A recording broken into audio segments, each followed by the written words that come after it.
Good morning. An early start for day 7 on the Commonwealth Games. We're up for the men's marathon, a race that has a history that goes back to the 5th century and a battle between the Athenians and the Persians. The Athenians won, and a gentleman by the name of Phidippides ran to Athens with the good news.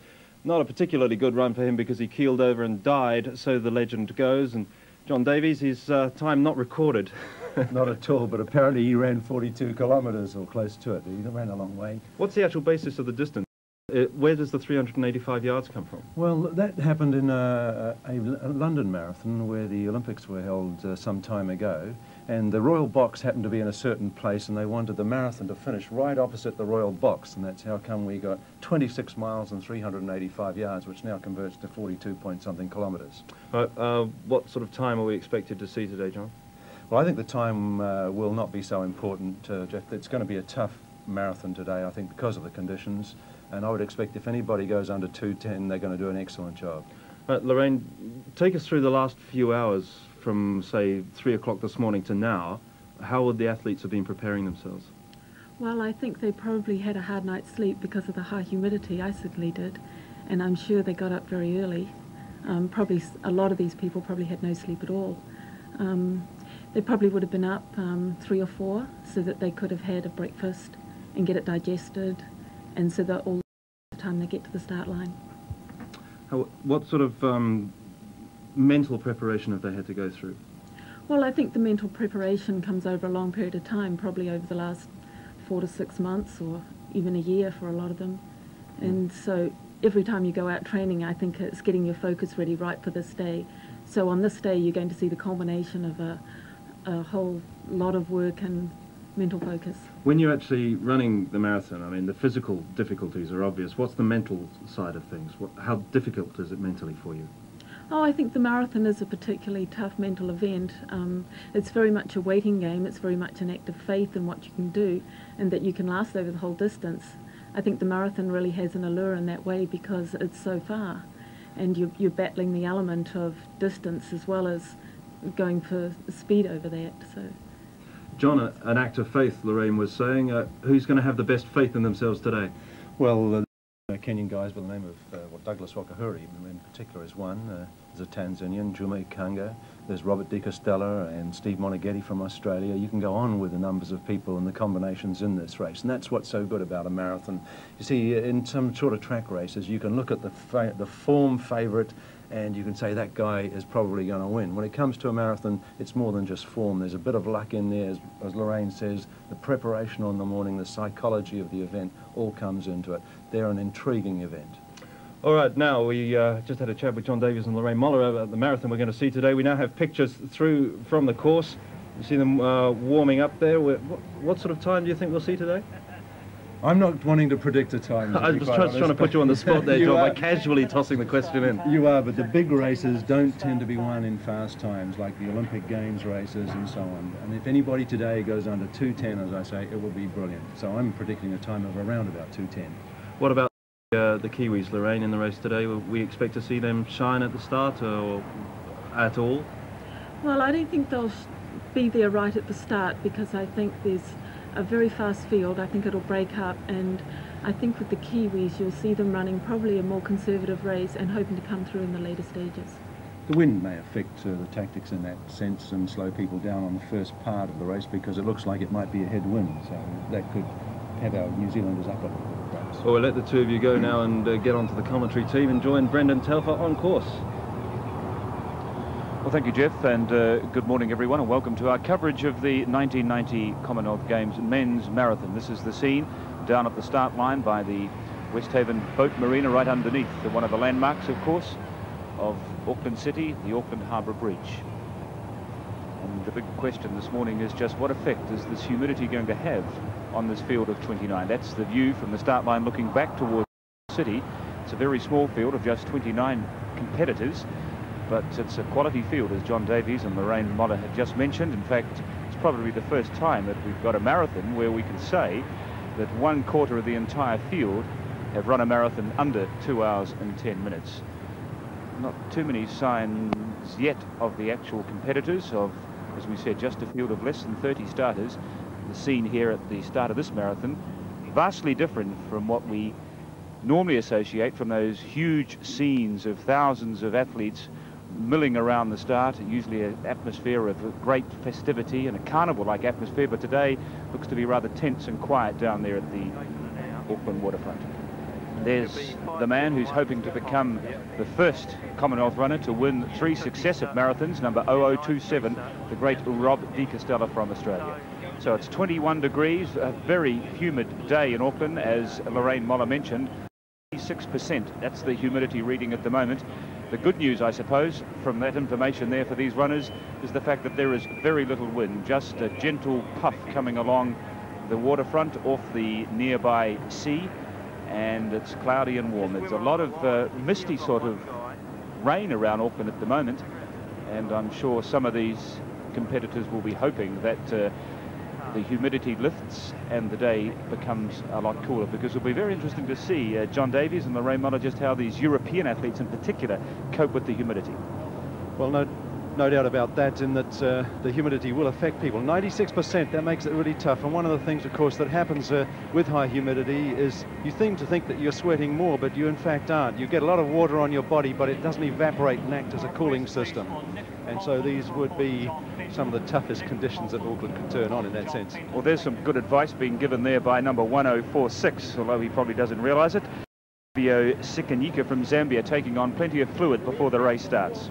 And fluid is important. When these guys have been asleep, they've been expiring water out of their bodies, and this is one of the problems about starting an early morning marathon that these chaps have to do, is that you have to hydrate well before it. Perhaps Lorraine could talk a little bit more about that. Well, one of the big factors in a marathon, of course, is overheating, and you really need to have a lot of water, and you need to take a lot of water on the course, especially on a day like this. And in just a short while, we'll be taking you down to the waterfront and speaking to our 2 men out on the course today, Grant Nisbet and Rod Dixon, who will be able to give us a better indication of just what the conditions are like down there at the start. This is the course the field will run on. As we said, they start underneath the Auckland Harbour Bridge. And the course, in fact, is a very tight and compact one, probably at its 2 extremities. It's not much more than 12 kilometres out to St Heliers, where they turn around and make their journey back towards Auckland City. The bulk of this marathon will be run between St Heliers and Parnell. It's 5 circuits between Parnell and St Heliers before they finish after they leave the Auckland Harbour Bridge. That's the course for the 1990 marathon, the Commonwealth Games. And I think Coming soon to Television 1. Across the water, we're going somewhere for treasure hunt. I don't know where it is. You don't know. Welcome back to our coverage of the 1990 men's marathon. This is the scene, a peaceful, tranquil scene looking across the inner Waitemata Harbour towards Auckland City from the start of the men's marathon underneath the Auckland Harbour Bridge, and we understand all fired up with these high-tech gear down there underneath the Auckland Harbour Bridge is Rod Dixon. Good morning, Rod. First of all, tell us, what are the conditions like down there?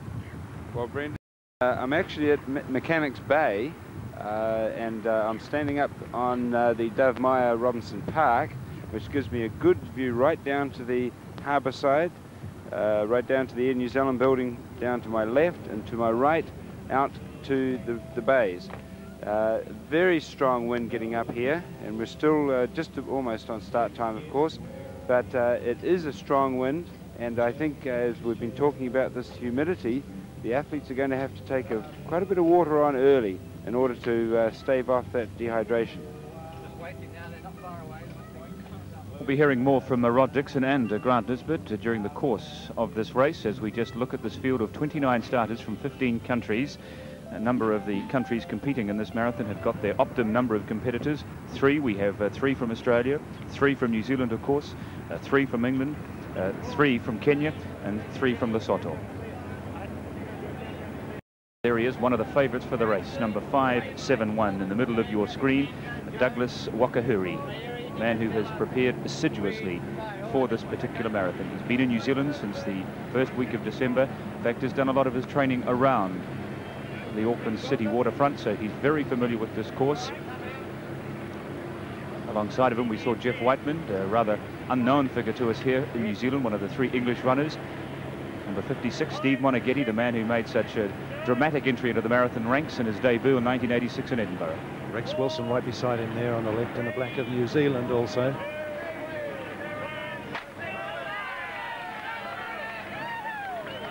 And the men's marathon, one of the feature events of the 1990 Commonwealth Games, is underway. 7 o'clock in the morning, underneath the Auckland Harbour Bridge.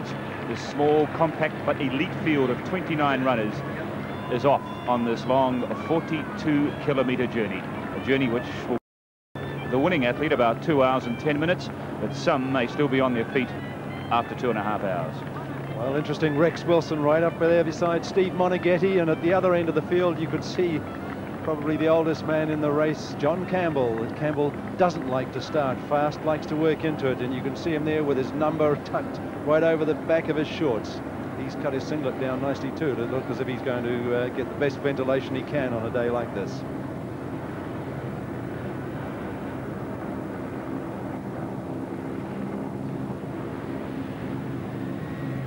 A spectacular sight from the air with the famous Auckland landmark, the Auckland Harbour Bridge, which ferries hundreds of thousands of commuters every day from the northern suburbs of Auckland into the city. The two contrasting modes of transport very much in evidence there is the traffic on the Harbour Bridge, but underneath the bridge, some of the finest marathon runners in the world off on a different journey in Auckland. The organisers of the course were a bit concerned about this part of the run, in that there are speed control humps, I guess you call them, around the road, and there are about 4 or 5 of them for the runners to negotiate. And at one stage, there's one there you can see with the zigzag white paint on it. And the organisers were concerned that perhaps a runner might trip on it, but lots of people have run over them and checked them out, and they found them to be okay. John Davies, on the question of the course, it's probably a good opportunity now to clarify some of the misconceptions about why this particular marathon is departing from tradition and not finishing in Mount Smart Stadium. I know a lot of people, and I must confess to being one of them, rather disappointed initially when I discovered that this race was not going to finish in the stadium where you always get that magic moment with 30 or 40,000 people waiting with expectation to bring the first runner home. But today they're going to finish out on the streets of Auckland. You were one of the people responsible for choosing this course. Why? You're putting it on me. Well, there are some good reasons for it, and this is not a precedent that we're setting. It has been done before, and the organisers looked at running a course from Mount Smart. Mount Smart Stadium is in the middle of an industrial area, and if you pick a course that comes into Auckland City, you're negotiating a large number of hills. And of course, being that the 1990 Commonwealth Games are being held in supposedly Auckland and Auckland City, the concept was to try and have a marathon which did cover that part of Auckland. And when you look at this course, it has produced the best times in New Zealand, perhaps other than the Christchurch course, for the 74 Commonwealth Games. Well, I noticed Sir John Campbell making 1 or 2 rather disparaging remarks about the course in the newspaper yesterday, suggesting that it might be a little too tight and a little too compact. Well, we have with us Lorraine Moller. Lorraine, if you were running the marathon, would you be happy with this course, or would you prefer to finish at Mount Smart Stadium? Well, when I thought I was going to be running this race, I was really happy with the course, because as you know, to get to Mount Smart Stadium, you have to negotiate a few hills there. And this course is flat, and I think potentially a very fast course. Maybe not today for the men, just because of the humidity and the way the wind is blowing, but quite often you get a tailwind on this course, and when you do, I think it's potentially very, very fast. And with the Commonwealth Games, and sometimes in the Commonwealth Games, I think it's not considered a world-class event. With a course that's fast, I think you get a lot more credibility if the times are reasonably fast in the eyes of the rest of the world. That's an interesting point. Yes, I think that suggestion was also made some time ago, that if this course in fact did take the runners up through the hills and dales to Mount Smart Stadium, then perhaps some of these fine international athletes may not have come to Auckland for the marathon. So have we convinced you, Brendan, that this should be where this marathon is run? I'm not saying I'm convinced, John. I'm a bit of a conservative on these sort of matters. I think I still would have liked to have seen coming into the stadium, but I guess it's easy for us to say that sitting here at the International Broadcast Centre watching it, but for these fellows who would have had to have climbed a fairly steep course from the coast as they are now up to Mount Smart Stadium, it would have been a pretty tough sort of marathon. The organisers have done as much as they can to ensure that there will be a crowd out on the course. Everybody knows where it is. There's nothing. You don't pay to come and see it when it's on the waterfront. And the other thing about finishing in the stadium, in the Commonwealth Games, they don't run the marathon with the closing ceremony, for instance, which they do, or on a closing day like they do in the Olympic Games. And it was thought that we wouldn't get a big crowd there. But down in St Heliers, we're expecting a big crowd, and they've put the Star Vision screen from Mount Smart Stadium out there overnight so that people can go and watch the marathon on television, if you like, at the finish line and see the runners come past several times.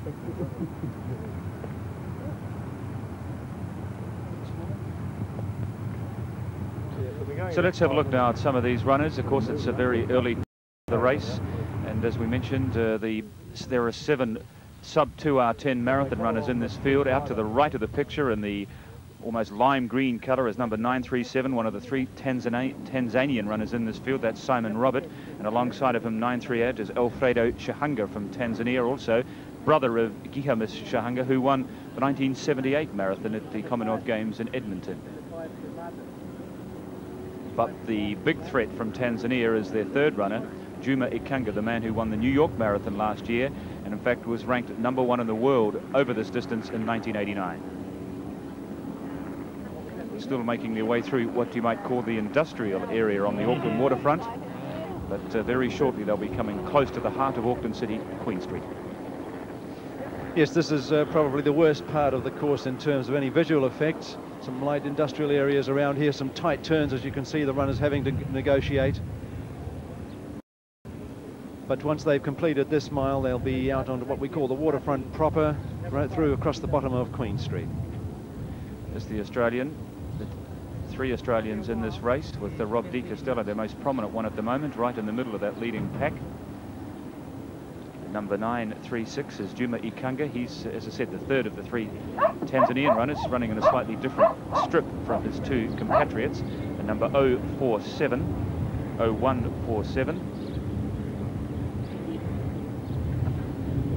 Cebio Sikanyika from Zambia.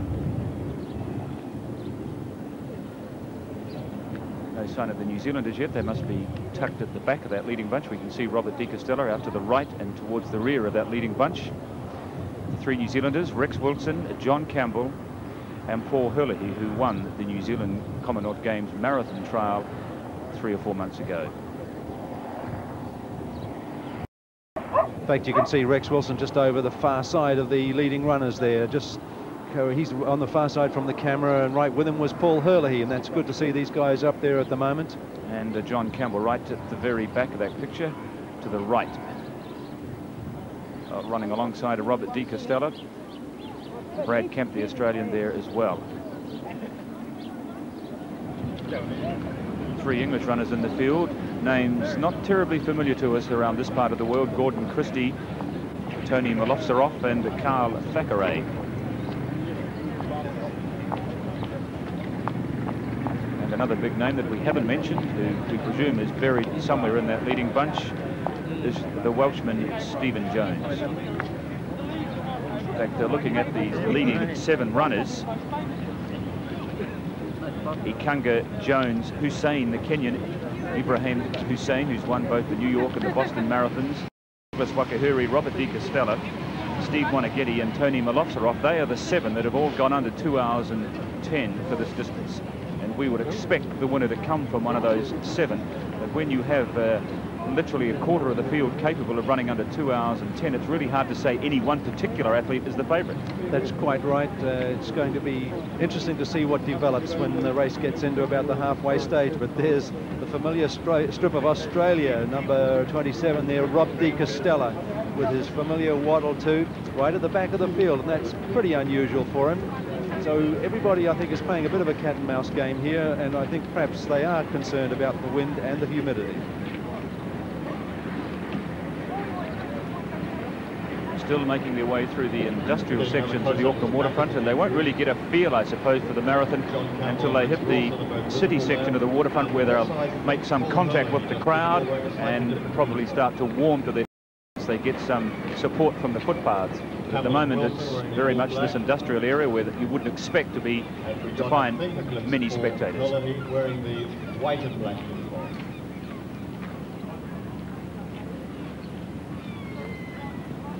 Now making their way towards the city portion of the waterfront, coming very close to the area where most of the yachts from the Whitbread round the World Yacht Race were tied up. There's Paul Herlihy in the white and black there, running with John Campbell, and he's chosen to wear an alternative New Zealand singlet, one which was used at the World Cross Country Championships. It's got a white back on it and the black and the silver fern on the front. John Campbell there alongside of him as well. Number 598, one of the three Lesotho runners, Ernest Tjela. Number 572, that's Daniel. He's the third of the three Kenyan runners, along with Hussein and Douglas Wakiihuri. And number 581, that's Ibrahim Hussein. And there's Carl Thackeray, one of the three Englishmen. He's the man that won the English marathon trial for the Commonwealth Games, running in only his second marathon. He here, along with his two compatriots, Gordon Christie and Tony Malofsarov, the fastest of the three Englishmen.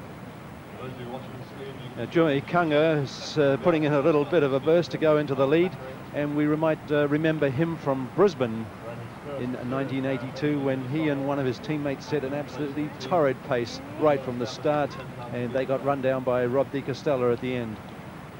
Well, we haven't got any split times yet, but it looks a pretty honest pace, John Davies.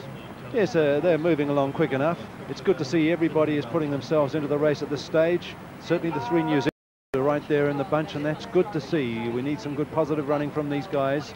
Rex Wilson is our best performed marathon runner, and he's looking very, very fit. You can just see how angular his face looks. I was going to say thin, but how angular his face looks, and that's always a good sign in a runner. What do you think, Lorraine? Oh, when they start trying to feed you up, you know you're getting fit. So I think Rex is probably in the best shape of his life.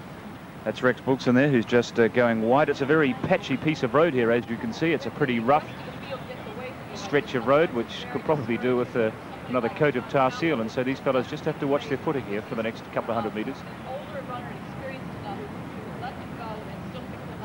Now Rex is looking very comfortable, as you can see, quite relaxed, breathing very easily. He's thinking about his plan. He's, I guess, concentrating on just conserving energy at this stage, maintaining contact with people, building up his confidence for the race.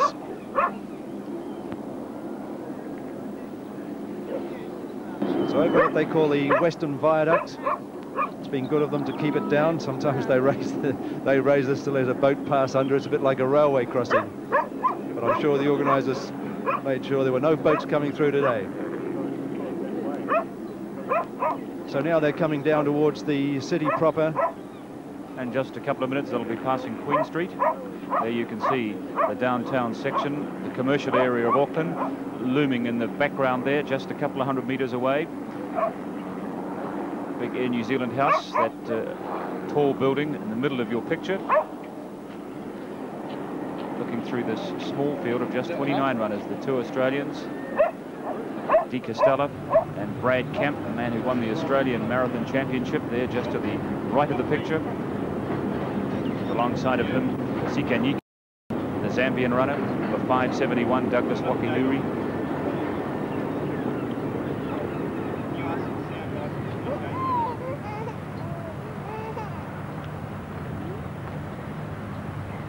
As we suspected, now that they've reached this part of the city, starting to look more like a marathon with people lining the route, and I'm sure that as this race develops, particularly as they get out towards the eastern extremity of the course St Heliers, we will see some very big crowds to watch this race.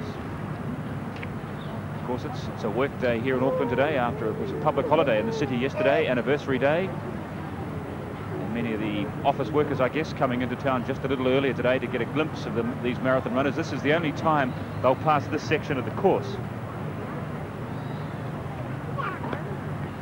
Running past the ferry building, where the Whitbread yachts were first tied up when they Here a couple of weeks ago, and of course there'll be a lot of action down here on this part of the waterfront in a couple of days' time when the Whitbread race resumes on Sunday.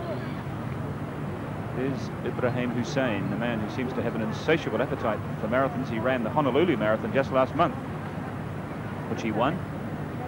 Now normally you wouldn't have thought he would have been in any condition really to have been a factor in a race as competitive as this, but obviously he feels that even though he did run a marathon a month ago, it's not going to detract from his chances of winning this marathon today.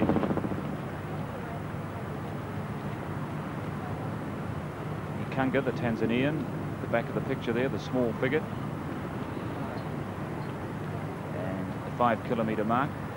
These athletes taking their first, reaching the first at Brink Station. And as both Lorraine and John Davies have mentioned, there's very humid conditions. It's most important that you keep your fluid intake up right from the wood.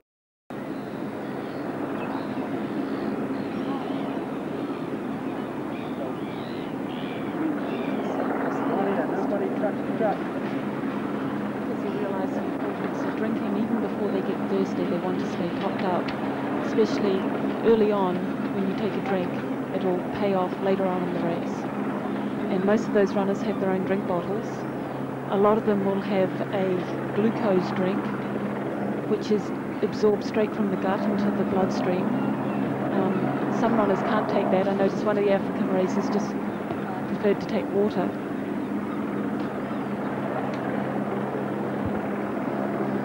On a day like today, the athletes will lose more water than they have the ability to absorb. So as Lorraine says, taking water early in the race is very important because they're on a long run now, 42 kilometres, and during that time they will lose fluid no matter how they try to take on during the race. I've been weighed before and after a marathon in high humidity, and even though I've drunk at every water stop, usually my weight loss is somewhere from 5 to 10 pounds during the race. And we have a break here. It's one of the Tanzanian runners. It may well be Simon Robert. We'll just catch a glimpse of his number. Number 937, yes, that's Simon Robert, Tanzanian. Very much the number 3 runner on the Tanzanian team behind Ikangaa and Shahanga. And in second place at the moment is Juma and Ikangaa, so it's Tanzania 1 and 2. And look at this spread coming in. I think he's giving him some advice. This is right. I mean, I've never seen a guy sprint like this in a race. As you were saying, there was Ikangaa in second place. I could see he was really pouring on the pace to catch up with his teammate. And what he's done, he's told him, get off the concrete, which is hard on your leg, and get onto the blacktop surface, which is very nice to run on. It's very smooth, doesn't knock you around quite so much. So here's the experienced man of Juma Ikangaa. It's great to see that I guess the father of these 3 runners from Tanzania is out there showing them what to do. Excellent teamwork. Looks like he might have told him to slow down a little bit, but here you can see Ikangaa putting in that burst. Notice how tall he was striding to catch up with his teammate here, Simon Robert. Come on, mate, get off the concrete and get onto the tar seal.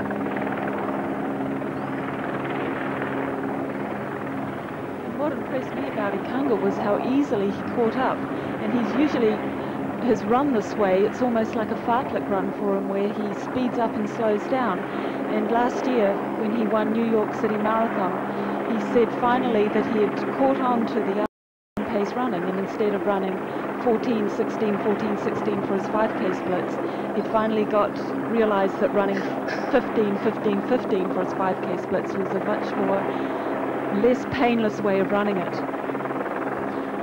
Well, they're coming to the point on the course where Rod Dixon will be able to get a very good view of them. He's down there near Mechanics Bay, and we'll be catching up with him in just a moment. In fact, Rod, if you can hear me, can you see the field yet? Yes, they're just approaching me now. We're at the top of the rise. The runners have gone to the low side of it, and we've just got them going past us now. Very good reception from the crowd here. The runners will find that as they get down into the Kahu Bay area, they're going to bunch back up again. I've just been talking to some runners who have actually come from St Heliers, and they said it's incredibly windy out there, gusting from all angles as you do go through the turns, and he said the humidity is probably the highest he's experienced for a long, long time. That's very interesting, Rod, because it's dead calm in the middle of the city, and certainly where the race began under the Auckland Harbour Bridge, it was a very tranquil and peaceful scene. It's interesting that the wind has got up. In fact, our reading at the start there was just a wind from the northeast of 3 knots, but obviously things are a lot different out at the eastern portion of the course at St Heliers, so it'll be interesting to see how the field copes with the wind and the humidity. So they've just gone over the toughest hill on this course at the bottom of Gladstone Road, which just takes them over a bridge over a railway line. Now they're onto the flat part of the course, out onto the waterfront proper, or on Tamaki Drive. Ikangaa in the lead, Thackeray there, Robert Simon, Rex Wilson still up there with the leaders, looking well too, Brad Camp behind him, Douglas Wakiihuri, number 0571, Steve Jones, number 1114 from Wales. He's one of the top runners in the world.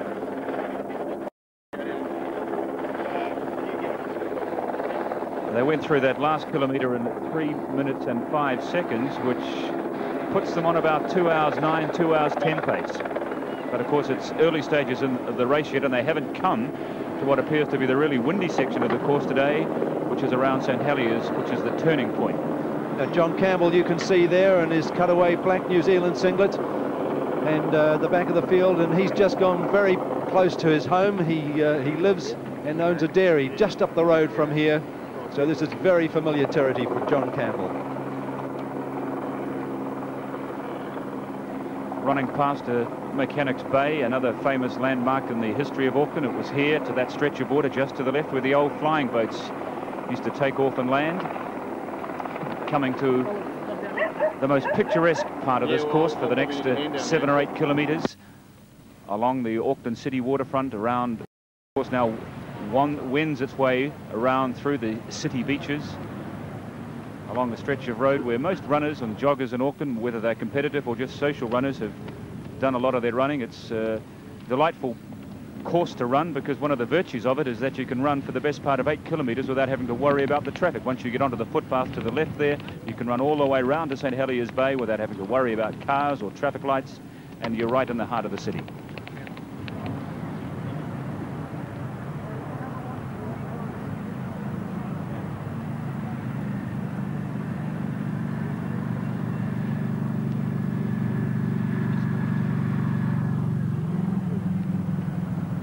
Juma Ikangaa, Ibrahim Hussein, Simon Robert, Rex Wilson, Douglas Wakiihuri and Carl Thackeray, the leading group of runners.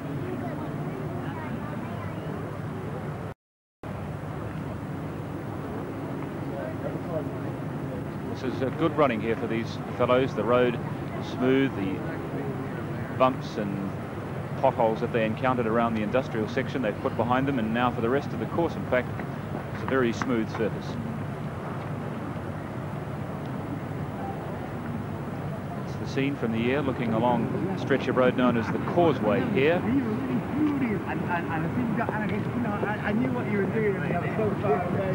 But the field is starting to string out a little.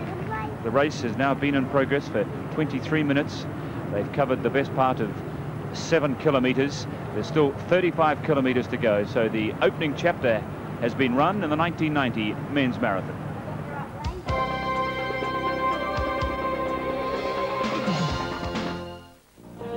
Every moment of every day, something important.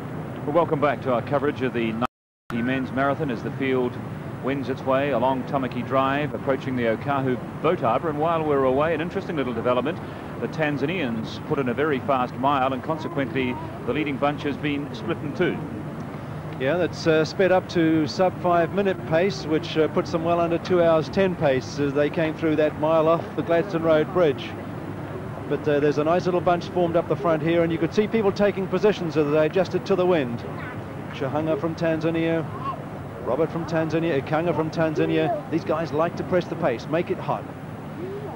3 Tanzanians and 2 Kenyans, and along with Carl Thackeray, the nearest to the camera in this leading bunch, 29 competitors from 15 countries.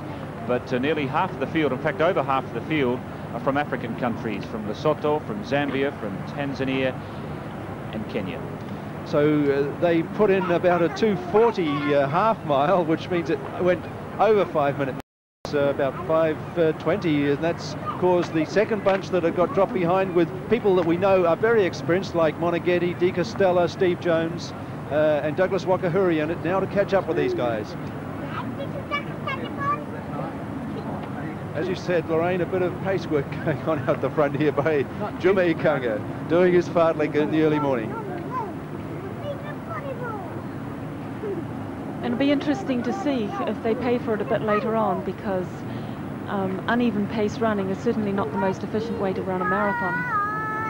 It's a difficult decision here for a lot of these runners, especially those on the back of the field, is whether to stay with a fast pace early on and maybe risk not being able to run their best race and finish well, or to drift back, but then you lose the security and also the support of the group.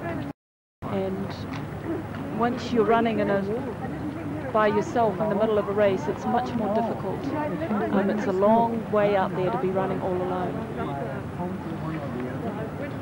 Into the shelter of one of the many pretty bays that line the city beaches along this flank of the inner harbour. This is Okahu Bay, which played such a poignant part in the proceedings on the opening day of the 1990 Commonwealth Games. And there you can see one of the big canoes that was involved in transporting the baton across the harbour, one of the big Maori wakas, paddled by 100 warriors along with Paul McDonald, carrying the baton from Torpedo Bay across to Okahu Bay here, where it continued on its journey to Mount Smart Stadium on the opening day.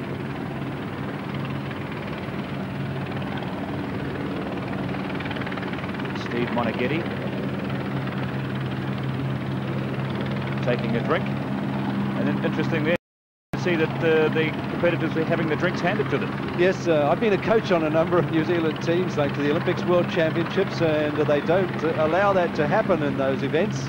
The organisers here, I guess, making sure that everybody does get their drinks. In Seoul, if you remember, we had real problems getting John Campbell and Lorraine their drinks, because the personal drink bottle tables were a real shambles. Just wasn't enough room to put everybody's drink out, and people had to pick them up themselves. It was a bad experience for you, Lorraine, I remember. Yes, that really made it difficult for me. Actually, I think it's a really good idea to be handed the drinks like that, because it makes it much easier. The runners are going, a lot of them are going in for water, just to have a sip and to throw the rest on themselves. Well, there's clearly a special art in being able to pick up a polystyrene cup with two hands running at this sort of pace, and I think Juma Ikangaa showed how it was done there. I'm surprised actually that Ikangaa hasn't got personal water bottles, because when you do pick up one of those cups, you lose the food, and when you try to drink from them on the run, it spills all around your mouth. Some of the guys try to pull the lip of the cup together on the paper cup so that it narrows it down, and they do get some water. But people like to take bottles so they can sip it. In a bottle, you need to take about 300 mils of fluid at each station every 5 kilometres, and the guys like to do that, keep up their fluid, replace what they're losing during the race. The leading bunch of runners, including the two New Zealanders, and then about 100 metres back in a bunch of three, we saw briefly there John Campbell. Campbell, who's taken a very realistic approach to this race. He knows only too well that there are at least half a dozen runners in this field that are a lot faster than him, so he's going out there to run his own race, and his intention is to try and run around 2 hours and 12 minutes, which is very close to his personal best.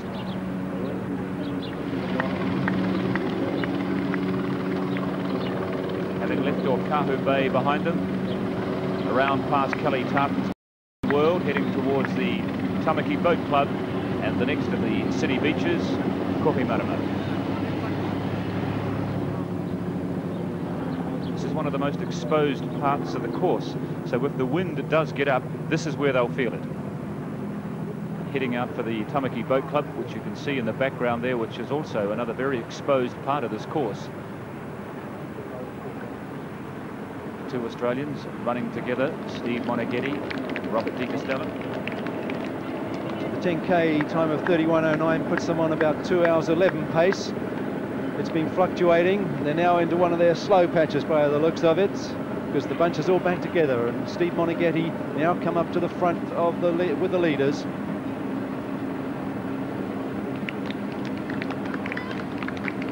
Still the 23-year-old Tanzanian Simon Robert, who leads the field from his compatriot Juma Ikangaa. Hussein down on the inside. Carl Thackeray, the Englishman, there as well.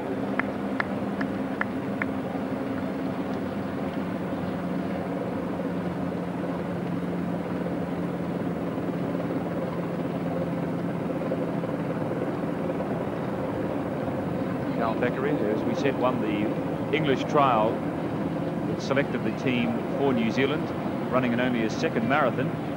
His first occasion at running this distance was back in 1985 in the Chicago Marathon, which he didn't finish. And yet 4 years later he lines up for the English trial and wins it. Here he is.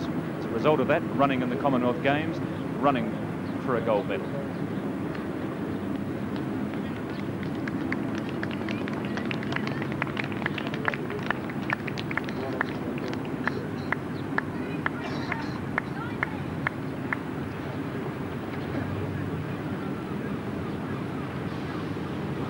Around Bastion Point,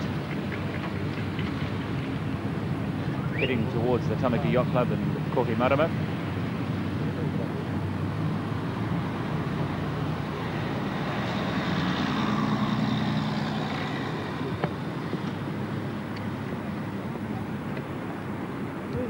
There's one keen spectator who's getting a bird's eye view of this race, running alongside of them, out perhaps on his morning jog, but I don't think he'll be able to stay with this pace for very long.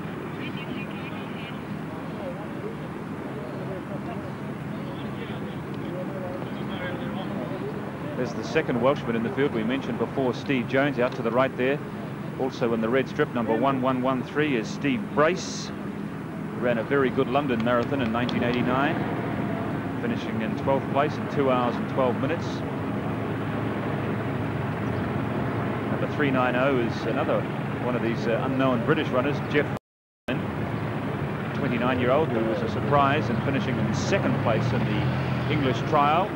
The first two gained automatic selection to the Commonwealth Games, they being Thackeray and Wightman. Well, still good to see Rex Wilson up there. They've gone through a quarter of the race, I guess, and Wilson looking well in this leading bunch. The only Zimbabwean runner in the field, number 1062 to the right of the picture there. Nyengerayi. Two Australians. 0027 is Rob de Castella. 47 is Brad Kemp, the Australian marathon champion. He's done 2 hours and 10 minutes, so it's a very strong Australian presence in this marathon. Steve Moneghetti, who's gone under 2 hours and 10 minutes. De Castella we know about, and Brad Kemp, their number 3 man, who ran 2:10 in 1989. So the Australians are certainly looking for at least one medal from this race, and they have good justification for those hopes as well. Very strong contingent of Kemp, Moneghetti and de Castella. This is Mission Bay, a lovely reserve here. People usually out sunbathing on the weekends, swimming in the sea. It's become a place full of restaurants who they come through picking up sponges this time. Usually you alternate a sponge station with a drink station. So everybody grabbing sponges early in the race, squeezing the water over their head, over their shoulders, over their legs, trying to keep as cool as you can. The amount of heat generated in your body once you're working on a day like this is tremendous. So you try to get as much cooling going as you possibly can. There's Chihanga from Tanzania. He looks cool enough at the moment. Douglas Wakiihuri on the other side of him, just dropping his arms, relaxing, conserving energy.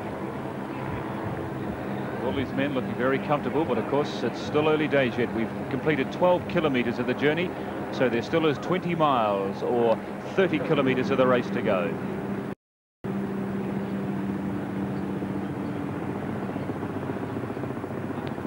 You can see Rob de Castella at the back of the field, the Australian strip, and he's really soaked himself with water. His shorts are quite wet. You look up in front of him and you can just see Douglas Wakiihuri, and look at his uniform. He's not sprayed water around over himself too much at the moment.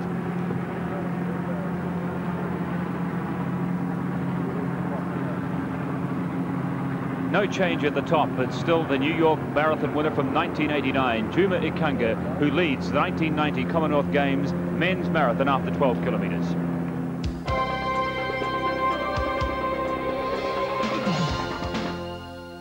Minder is back, and Terry's giving Arthur a hard. And while we were away at the commercial break, we saw a little break in the marathon, just like we did the last time we went away. And this time it's 4 of them that have put best part of 50 or 60 metres on the rest of the leading bunch, and this group of four comprising of Ikangaa, Hussein the Kenyan in the red, Robert the second Tanzanian, and Daniel Nzioka the third of the three Kenyans. And Douglas Wakiihuri, their number one man, is still back in that main bunch, 50 or 60 metres behind this group of four, as the field make their way through Kohimarama, now heading to St Heliers, which is just a kilometre and a half away. And the Rod Dixon's prediction about the wind is right. It's certainly a lot stronger here than it is back in the city, and the advantage that the runners get here is it's a tailwind. Now they run in this direction 3 times and head back to the city twice, so they're into the tailwind with the advantage of the tailwind for 3 of the legs, and into a headwind for the 2 return trips to the city. So they are getting the best advantage of the wind today on this course. And as they're coming up the turn, isn't it great to see that angular face, that crew cut of Wilson's hanging in there in the bunch. I'm really pleased to see him putting it on the line and trying to run with the leaders.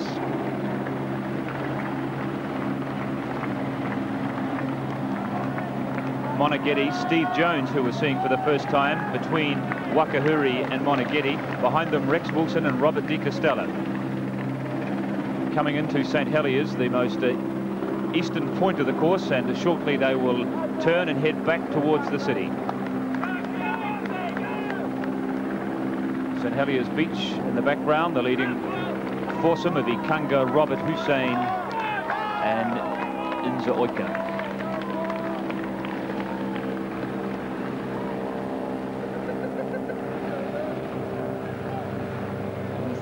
African bunch at the front of these 4 runners that seem to take a break from the rest of the field, and I think it's because Ikangaa at the front keeps on putting in surges. I don't think he's quite got the feel of even pace running yet, because they seem to take off and get maybe 10 yards on the rest of this field, and then it's not too much later the rest of the field seems to draw them back in again. What do you think he's trying to do here, Lorraine? Is he trying to shake them off?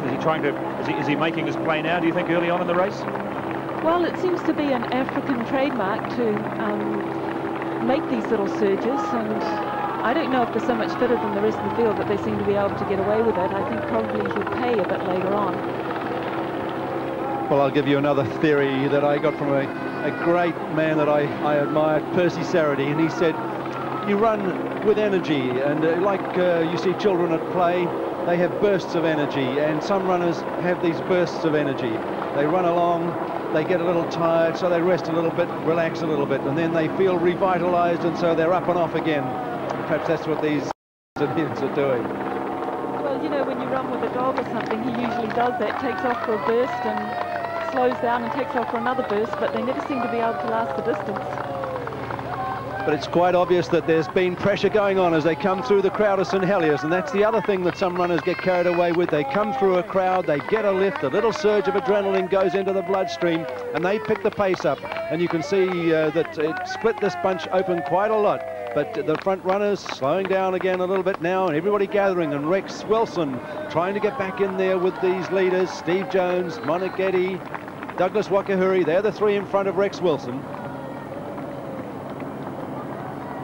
Robert de Castella, Stephen Brace, the second Welshman, a couple of the runners from Botswana and Zimbabwe. Now our man out at the most eastern point of the course, where the field turns around and heads back to the city, is Grant Nisbet. Grant, just how windy is it out there?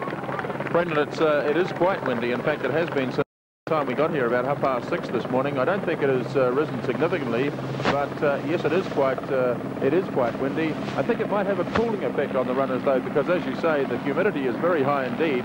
But I think they will be pleased that there is the wind, which is coming straight off the sea, and it would have a cooling effect on them. When they went past here, as you could see, most of them looked fairly comfortable. I had a special look at Rex Wilson. He looked in pretty good shape. There's a big crowd down here, and as John pointed out, they perhaps do get a little excited when they hear the crowd, and some of them looked to be in not, I wouldn't say distress, but the humidity is possibly having its effect. But from New Zealand's point of view, Rex Wilson does look very good indeed.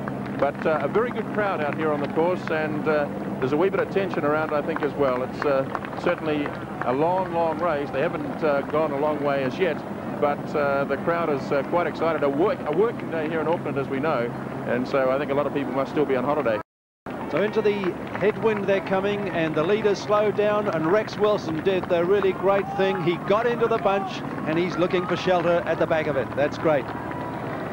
Good tactics there from Rex Wilson, because for the next 8 kilometres, they're into the wind. Now, Robert de Castella, this may not look too good from the Australian point of view. He looks as if he just could be struggling a bit to hang on to this leading bunch, and he doesn't look very happy with the motorbike either. He really needs to forget about what's going on with the motorbike and get on the back of that bunch, and he knows it. He's really making an effort to try and catch them, because if he can't get on the back, he's going to have a long, hard road. But I think he's quite right. The motorbike covering this race should not be in the line of the runners. They should have a fair look at everybody. And of course, these guys get concerned about fumes coming off of these vehicles as well.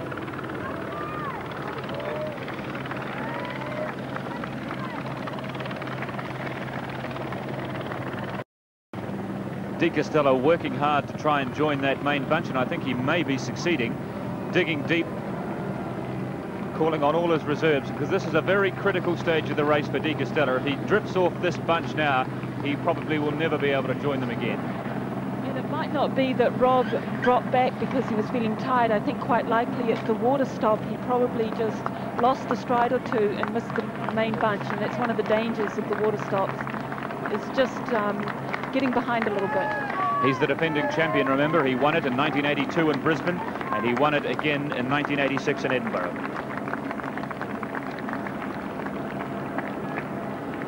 Yes, decisions at water stops, Lorraine. I remember Norman Reed telling me that when you come to a water stop and there's a bunch of you, you have to decide what you're going to do tactically. Take your drink and leisurely take it down. And if you're trying to really put the pressure on someone else, he used to say a favourite tactic of his, Norman, in those long road walks, was not to take a drink at one station and really sprint for it. So the guy that did take the drink picked it up and he thought, do I now take this drink and drink it, or do I throw it away and chase the man that's putting the pressure on me? Early in the marathon, the bunch still there, into a headwind now, going back out towards Auckland City, coming through Kohimarama. A very strong East African presence there, with 3 Kenyans and 2 Tanzanians. Juma Ikangaa, and across the far side there is Simon Robert, really the unknown factor in this race. Not amongst the fancied runners, just 23 years of age.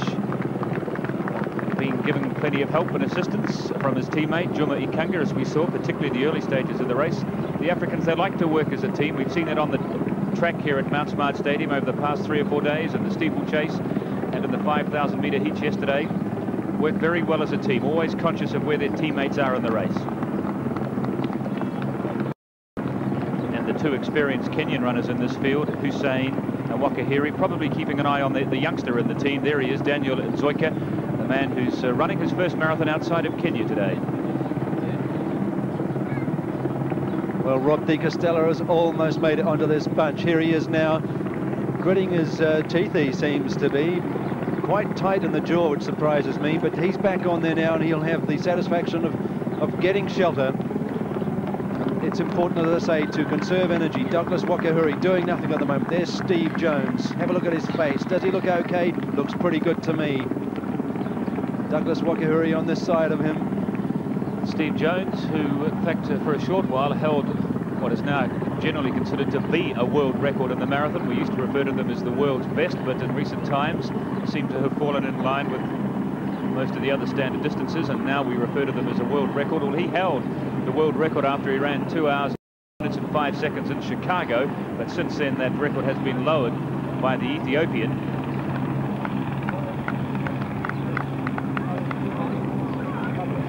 So going through the 15 kilometres in 46 minutes and 25 seconds. So they have 27 kilometres of the race to go.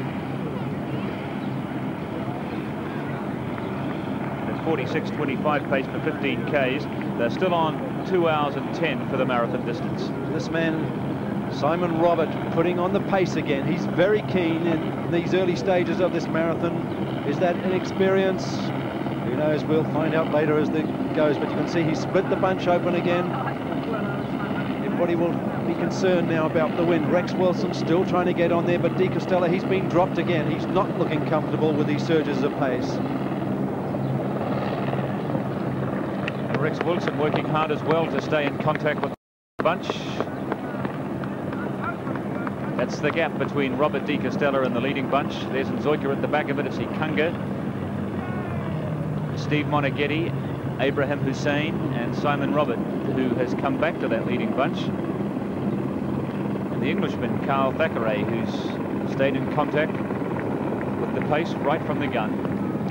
Rex Wilson is still hanging there, and I really must applaud his decision to go with the leading bunch there.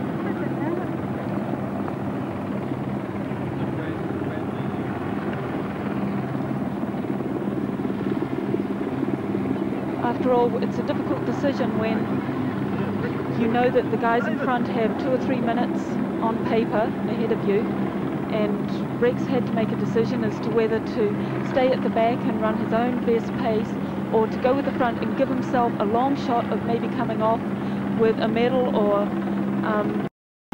a high placing. But it is a risk, and I think in a championship event like this, it's a risk you have to take. Back in Mission Bay, and this again is one of the sheltered bays, one of the sheltered parts of the course, so just for the next few hundred metres I'll get a bit of a break from the headwind that they're battling with.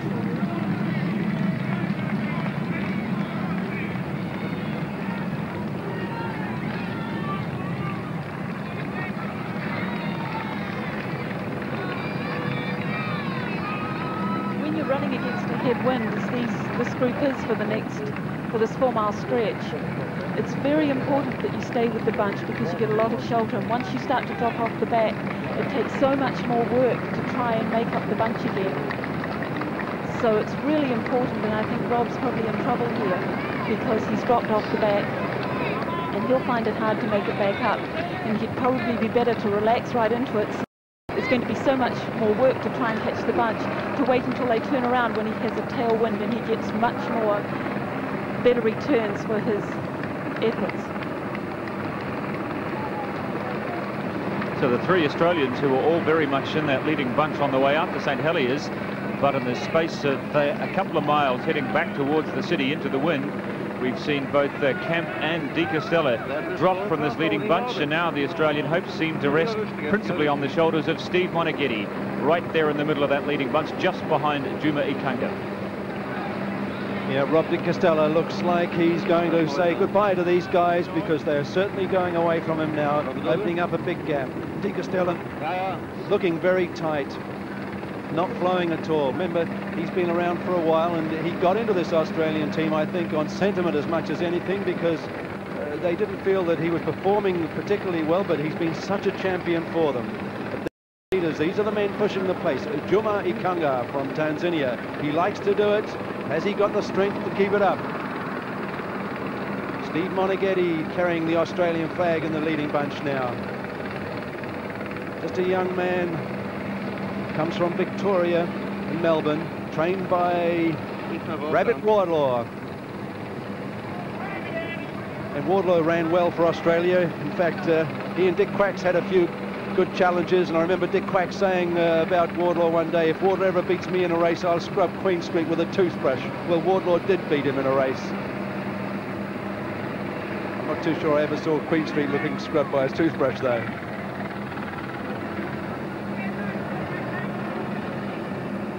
So Moneghetti carrying on a great tradition of Australian marathon running, up here with the leaders at the moment. But here goes our man from Tanzania, putting in a little burst again.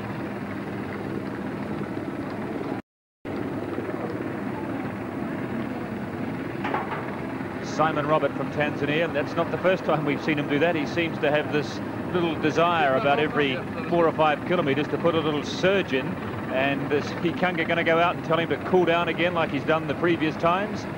Well, he's quite interesting looking at his arms here, because he carries them quite high, and every now and again he relaxes them and drops them a little bit. You can see he's got a lot of concentration on his face. Just dropped his arms there as we came off that picture of him. It's almost like he's doing little surges of his own, you know, a few paces fast, a few paces a little bit slower. 6 weeks ago he ran in the Honolulu Marathon, where he recorded a time of 2 hours and 11 minutes, so he certainly would be one athlete in this field that I don't think would be too concerned about the humidity if he can run 2 hours 11 for the Honolulu Marathon. Well, that's very true. Honolulu, known for its high humidity and warm temperatures, makes it very tough. Castella having to look at someone else go past him now. Number 1062 from Zimbabwe, Nicholas Nyengerayi. With the leading bunch comprising of Ikangaa, Nzioka, Robert, Moneghetti, Wakiihuri over the back, Steve Jones, Kgaotsang, and the third of the Kenyan runners, Nzioka. So Kenya with 3 in the leading bunch, Tanzania with 2. And Rex Wilson not looking great at this stage on the back of this bunch. He's committed. You can see he's just hanging on there.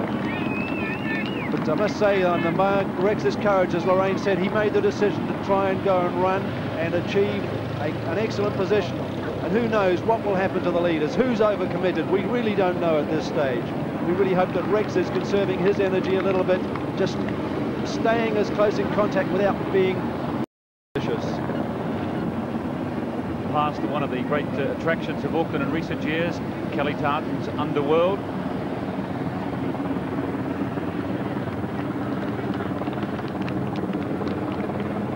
Still with the best part of 25 kilometres of the race to go as they leave Tamaki Beach and Mission Bay behind them, now heading towards Okahu Bay, just a few hundred metres away. Now they'll get probably a tailwind down this part as the road turns in to Okahu Bay, and here's our man again doing his wind sprint. Simon Robert really bursting out one this time, and these guys behind him are probably cursing him and saying, why doesn't he run steadily, because it's most upsetting. Hussein and Ikangaa breaking away from that main bunch, so they're evenly split between Robert and the main bulk of the leading runners. Hussein, Ikangaa, and then back to this main bunch, which is shrinking all the time, with Steve Jones, Steve Moneghetti, Douglas Wakiihuri, Nzioka, and Kgaotsang. These early surges, it really makes it hard on the rest of the runners because it strings them out and it gets you a little bit overcommitted, I think, in the beginning stages of the race, because they're not even at the halfway point, and some of the runners are starting to feel it, and if you're feeling it at this stage, you're in trouble. Now Rex Wilson there, he really needs to think out his strategy now, because he's dropped off this bunch. He's still got a headwind, he's going, it's not much further for the headwind, and then he's got a tailwind. If he wants to make up time, as Lorraine says, it's better to do it with a tailwind than a headwind. He now has to think about his position, maintaining his confidence, keeping himself in good control, his stride going. These men out in front, just look how lightly they bounce along on the road. The experience, the toughies in the race are still in that second bunch. Ikangaa we know about, and the fellows behind will know about, but he does tend to die at the end. Simon Robert, I guess not many of those guys like Wakiihuri and Moneghetti will know about. 32-year-old Juma Ikangaa, we will always remember him at the Commonwealth Games for that part he played in that dramatic conclusion to the 1982 marathon in Brisbane, when he had that big lead over Robert de Castella, but the Australian gradually wore him down and went on to win the race by a narrow margin, and Ikangaa had to settle for the silver medal. Well, he's back here in the Southern Hemisphere in the city of Auckland 8 years later, hoping to go one step better and win the gold medal this time, and he's making a very bold showing as they approach the halfway stage of the men's marathon. It's Ikangaa, Robert, Ibrahim, Hussein who lead the 1990 Commonwealth Games men's marathon. Now these guys are pressing really quite hard for a marathon race. You can see that they're really striding up. There's a lot of lift in their legs, so that means that they're running very fast. The Okahu Bay haul-out area, anybody who's got a boat knows that you can do an awful lot of work in this place, and frequently when you run by it you smell the vapor off paint and varnish, and if you like those smells, it's great, but if you're a marathon runner you probably don't want them at the moment. But not many people working there today. So here's Moneghetti and Steve Jones, Douglas Wakiihuri. Steve Moneghetti, who's really emerged as the #1 Australian marathon runner in recent years. He's got a marvellous record, as we said before. He ran his first marathon at the Commonwealth Games in 1986, where he finished third in a time of 2 hours and 11 minutes. He was following year at the World Championships, 5th in Seoul at the Olympic Games in 1988, and then turned in his best performance in a marathon in 1989 when he ran 2nd to Douglas Wakiihuri in the London Marathon, which is now one of the world's top marathons. He ran 2 hours, 9 minutes and 6 seconds. And he's in very good form in recent months. In fact, he broke 28 minutes for 10,000 metres just a couple of months ago as part of his preparation for these games.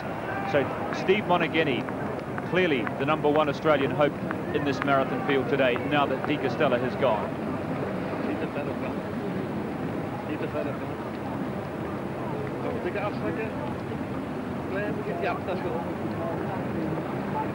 And Hussein, who's a bit of a surprise here today. The Kenyans felt that because he'd had a rather indifferent year in 1989 after his great performances the year before and winning New York and Boston, that he wouldn't be such a big factor in this race. But he's telling me ago that he's rather enjoyed the fact that all the pressure and all the focus has been on Douglas Wakiihuri. He's been largely ignored by the media and ignored by his own countrymen, and so he's been able to prepare himself quietly without being in the glare of the spotlight.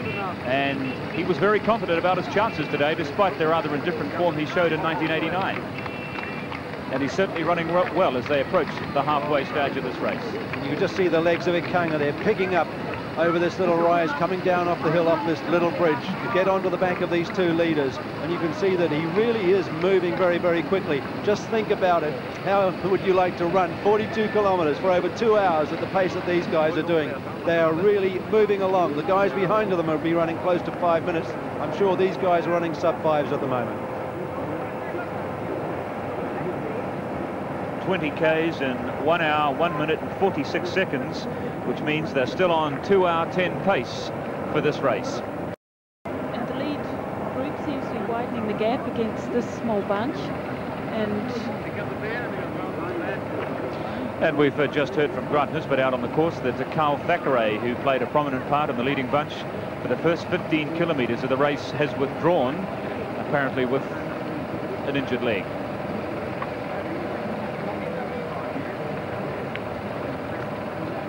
But still in contention, the Englishman Geoff Wightman. There he is, number 390 over the back, the 29-year-old who was the big surprise at the English Commonwealth Games trial when he came from nowhere and finished in 2nd place. The style of the 32-year-old Kenyan Ibrahim Hussein. Juma Ikangaa running along this very smooth section of the Auckland waterfront. Good conditions here, protection from the wind, smooth surface.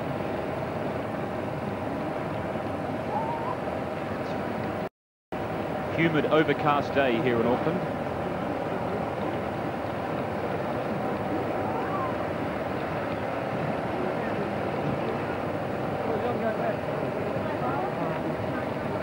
What a marvellous shot that is. Douglas Wakiihuri looking so strong and so relaxed. I guess if there was one from those leading 7 runners that you could isolate as probably the favourite, it would have had to have been Wakiihuri, the current world champion. Geoff Wightman, who seems to be revelling in this race today, the unknown man. Steve Jones, as we said, former world record holder, winner of the Chicago Marathon, another who's gone under 2 hours 10, as has Wakiihuri, winner of the London Marathon in 1989, winning by just 3 seconds from Steve Moneghetti. And this group looks very comfortable to me, actually. The question is whether the group at the front are going to burn themselves out. They seem to be changing the lead and spurring each other, and yet it's still early days, and I really think that we're going to see the winner from the 2nd group here. A bold prediction there from Lorraine Muller with still half the race to go. But which one will it be, Lorraine? Because they do look good, and I'm really pleased to see Geoff Wightman looking so good from England. Steve Jones, I think he's been struggling for a little while, but he's a very strong man, and it depends who has the strength at the last part of the race. As they say, you get to 20 miles before the race starts, but here are the flying feet of the leaders, and just look how well these guys are bouncing along still. They're not packing up at the moment, and their second 10-kilometre sprint was just over 30 minutes, which means that they're running about 2 hour 8 pace now, so it's really picked up. And you can see the surges still continue. Hussein now putting the pressure on. Ikangaa struggling here in 3rd place.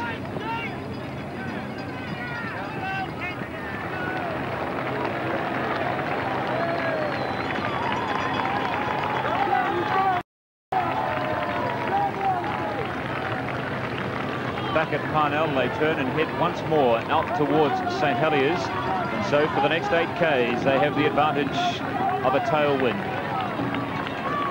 And Rex Wilson was just coming up to the turn there, so he's still doing well.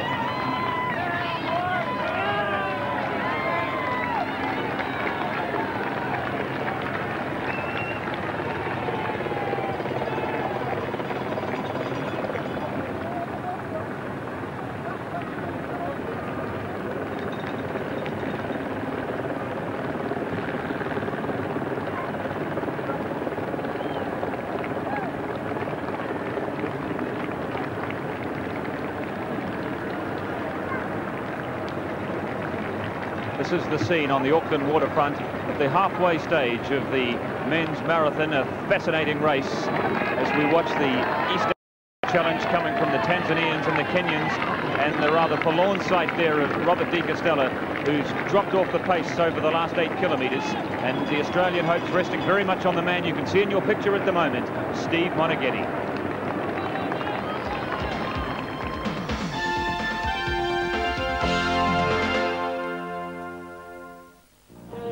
Every moment of every day. Back on the Auckland waterfront, this is the scene at the top of the field as we enter the second half of this men's marathon. And while we're away, there was again some interesting changes in this race with Juma Ikangaa, the Tanzanian, who suddenly seemed to disappear. He was overtaken by the Kenyans, and he's lost the best part of 150 metres to Douglas Wakiihuri and Ibrahim Hussein. And now the only real Tanzanian challenge left for the Kenyans is in the form of the young Simon Robert, and it's looking increasingly like Douglas Wakiihuri is the man to watch in this men's marathon. John Davies. That's certainly the... I mean, Simon Robert just did a big dash over the bridge at the bottom of Napipi Road, and he didn't really know that Douglas Wakiihuri was coming, but he knows now. 5:71, Douglas Wakiihuri, that's the man that this race is going to evolve around. And you can see the pace is picked up by number 937, Simon Robert. And Ibrahim Hussein has now got in with his teammate also. So all the fun and games, I'm sure, at the front of this race have stopped because Douglas Wakiihuri is on the scene. He's here. He's now dictating the terms. The experience and maturity very evident from Wakiihuri, who just refused to have anything at all with those roller coaster tactics of the Tanzanians. He's run his own race right from the gun, and he's run a very evenly paced race to date, and it's paid off. Steve Moneghetti, he could still be a factor, of course. And Steve Moneghetti certainly looks okay. He doesn't look like he's under any stress at the moment, and he realises, I think, that the pace is a bit too tough from up front. He realises there's a long way to go, and look, he realises that the guys have slowed down. He's back in there also. So an Australian carrying the flag, great for Oceania. Steve Moneghetti, just a relatively young man, but so much experience. It came to light in the Edinburgh Marathon and really didn't have the confidence to go out there and try for a gold medal. Well, it was Wakiihuri and Steve Moneghetti that fought out an epic finish in the London Marathon in 1989, and at the finish line it was Wakiihuri by 3 seconds over Steve Moneghetti, and there they are, the two of them again after 23 kilometres, running stride for stride along the Auckland waterfront, but this time it's for a gold medal. No money today for these fellows. Well, it's still over 10 miles to go, and Steve Moneghetti looks great to me, and you've got 2 runners here from the backpack with 2 runners who caught the front pack, sorry. Got the 2 runners who went out fast, the 2 Africans, and I think they'll probably, in the last miles, we might see them paying for that pretty uneven early pace. And judging by things, this man, Steve Jones, isn't too far off the pace, and he isn't, and you can see he is a very strong man. Can he be strong in the second half? Now, some runners plan it this way. They plan not to be too expensive with their energy in the first half, and they are going to be really putting it on the line once they go through halfway. We're into the second half, and it's a very interesting race evolving here. Everybody taking on drinks except Hussein.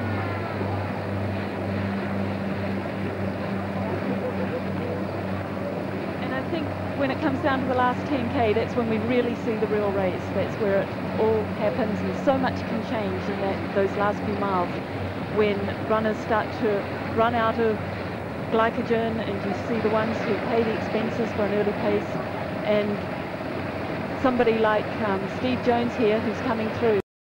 we might see him right up there, I think, in the last bit. It seems to me like he's playing a really cagey race, and all his cards are out on the table here. 34-year-old Steve Jones in 5th place at the moment, the man who won the bronze medal in the 10,000 metres at the Commonwealth Games in 1986. In fact, he's competed at the last 3 Commonwealth Games, in 82 in Brisbane and 78 in Edmonton, running on the track in the 10,000 metres. But here in 1990, he's running in what seems to be his specialist event, which he's discovered in recent years, the marathon. And in 6th place at the moment is the Englishman Geoff Wightman, and I think we might just be able to detect the Kiwi singlet at the back of the picture there, Rex Wilson. There's Geoff Wightman going through. He's still looking reasonably comfortable, got his eyes on those leaders. And the big thing I think that has happened is that the pace has slowed down amongst that leading bunch. Wakiihuri's up there with them now, and people are really starting to feel that they've been running over an hour. And Moneghetti looking like he's the keen man, but just look at Douglas Wakiihuri. Calm, composed, looking around. He's been here for almost 3 months training for this event. He's trained so meticulously for it as well. In fact, he's brought his coach down from Japan, Shun Moreo. He's here on the waterfront today watching the proceedings with an eagle eye. Douglas Wakiihuri, who, if he does win today, I guess can probably lay claim to being the best marathon runner in the world. He is the current world champion. He won the London Marathon last year. He was 2nd at the Olympic Games in 1988. And given the world-class nature of this field, if he wins today, I think he can justifiably lay claim to being the #1 marathon runner in the world. But he's still got a lot of work ahead of him. And Steve Moneghetti, I'm sure, has got other ideas, as has Hussein, as has Wakiihuri's compatriot, Hussein. A lot of press attached to winning a marathon like this. Rob Di Castella still in there fighting, but all chances of winning his 3rd gold medal in this event have disappeared. He hasn't had much luck in his marathons in recent years. He started as the favourite, Los Angeles in 1984 for the gold medal. Finished out of the medals there, and the same in Seoul in 1988. Finished in the top 10, but not amongst the medals. And that looks as if it may well be his fate again today, to finish in the top 10, but out of the medals. Now, because it's an out and back course, the organisers, John Fenton's the man that's been organising the marathon course, done an excellent job, as you can see, and they put all those road cones out to stop the runners crossing onto the other side, because being out and back, you've got to make sure that the course is measured on the left-hand side of the road as they're going this way, and on the right-hand side of the road as they're coming towards us. And the course is measured on the runners take these days, so you take the shortest cuts you can to prevent them going too short on the cuts across the corners. They put out those road cones. Steve Jones talking away to Moneghetti in front of him. Well, for all the unpredictable tactics at the head of this race, they're still running at a fairly even pace, going through the 25 Ks in 1 hour, 16 minutes and 56 seconds, which equates to 2 hours, 9 minutes and 47 seconds for the marathon. So the pace really hasn't varied much between 2:09 and 2:10.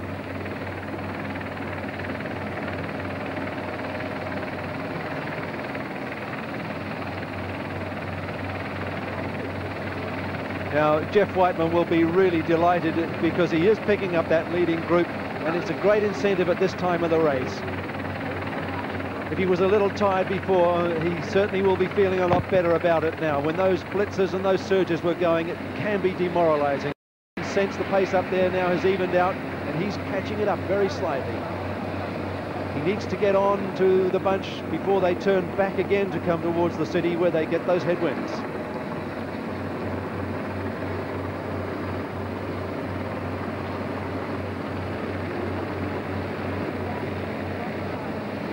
"16 kilometres of the journey left." This is the man who's running in 5th place, the 29-year-old Englishman, Geoff Wightman, representing his country for the first time today.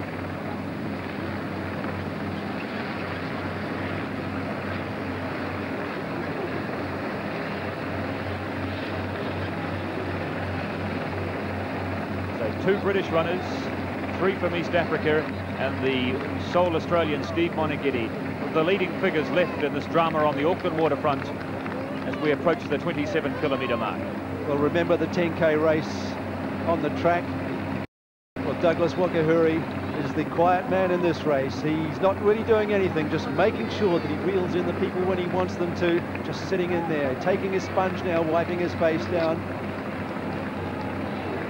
Steve Jones not looking too bad. Moneghetti looks well up the front there also. Douglas Wakiihuri at the back of that leading bunch. He's not just a gifted athlete, he must be one of the very few people in this world who's fluent in 3 extremely diverse languages. He's fluent in Japanese, where he's been based for the last 7 or 8 years. He's fluent in English, and he's fluent in Swahili, the native language of Kenya. In fact, he also speaks a 4th language, Kikuyu, the language of his tribe. Really is very much the paragon of the international marathon runner. He's based, as we said, in Japan, where he's lived for the last 6 or 7 years. He has a home in Nairobi, but of course does a lot of his training here in New Zealand. He comes here, in fact, most years, has done for the last 7 or 8 years, to prepare quietly out of the spotlight for the many big meetings that he's run. World Championships, Olympic Games, and the Commonwealth Games. He was coached, of course, by a well-known Japanese gentleman called Mr. Nakamura, yes, and hello, Jeff Wightman, he's in real trouble. Looks like he might be suffering from cramps. At the 27-kilometre mark, maybe the humidity is getting to him. I think it's probably the weather, that very high humidity, and we're sure to get quite a few casualties. And that's a bad position to be in. Once it starts to go, it's very difficult to get it back. Looks like it might be some problem with his ankle. It seems to me his calves are cramping. He's obviously in real pain, and he's still got the best part of 16 kilometres of the race to go. So his medal chances have disappeared. That leading bunch shrinks now down to 5, who've really got a very clear lead over the next runner, who was White. Probably back to someone like Castella or one of the Zimbabwe runners there. And we're about 3 or 4 kilometres away from St Heliers, where they'll turn for the 2nd time, head back to Parnell, where they turn again, and then do their last 8 kilometres running in the direction they are now, back to St Heliers, where the race will finish. It's just coming into Kohimarama again. You can see the high-rise buildings at the city end of Kohimarama, and from here to the start of the turnaround is just on 2 kilometres.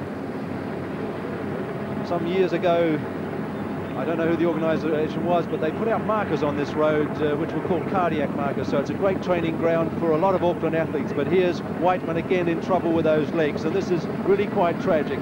The conditions very humid, losing a lot of body fluids, a lot of body salts come out when you sweat so much, and Wightman is suffering for that. Of course, coming from England, he's nowhere near used to these sorts of conditions. You can see that he's in some agony, and he'll try and keep going because he's in a good position. Well, probably Wightman has come here with the English team just in the last week or 2, and that really isn't enough time to acclimatise to the conditions here in Auckland. And we've noticed that on the track, that the English athletes that have done well on the track, like Eamon Martin in particular, are those that have spent 2 or 3 weeks, probably 4 or 5 weeks here in this peculiarly humid climate, acclimatising. And the results are paying off. Eamon Martin, who won the gold medal in the 10,000 metres with a very good performance, and has shown the benefits of spending at least a month here in Auckland before you race.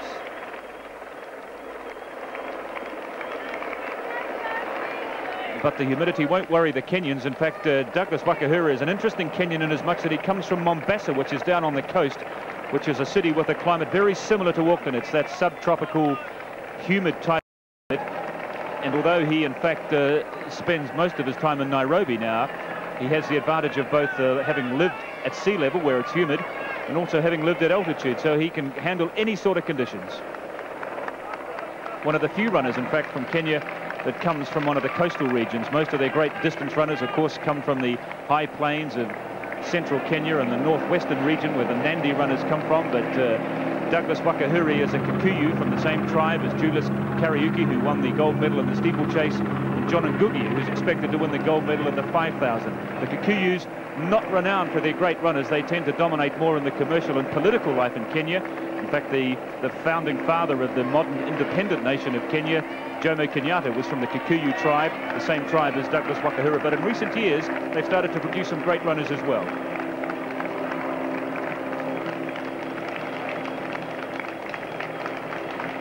Talking of acclimatising, Moneghetti didn't want to come to Auckland until just a couple of days before the marathon, and there were some arguments that took place with their team selection, and their travel plans were announced, and he said, I don't want to get over there too early, because he wanted to sleep in his own bed, eat his own food at home for as long as he could before he came here. But here's Rex Wilson, who we think is currently in 8th place, so he's running very well, looking a little tight, little drawn in the face now, so he's run hard for that position. If he can keep going, he can hold it. That will be a great result for Rex Wilson.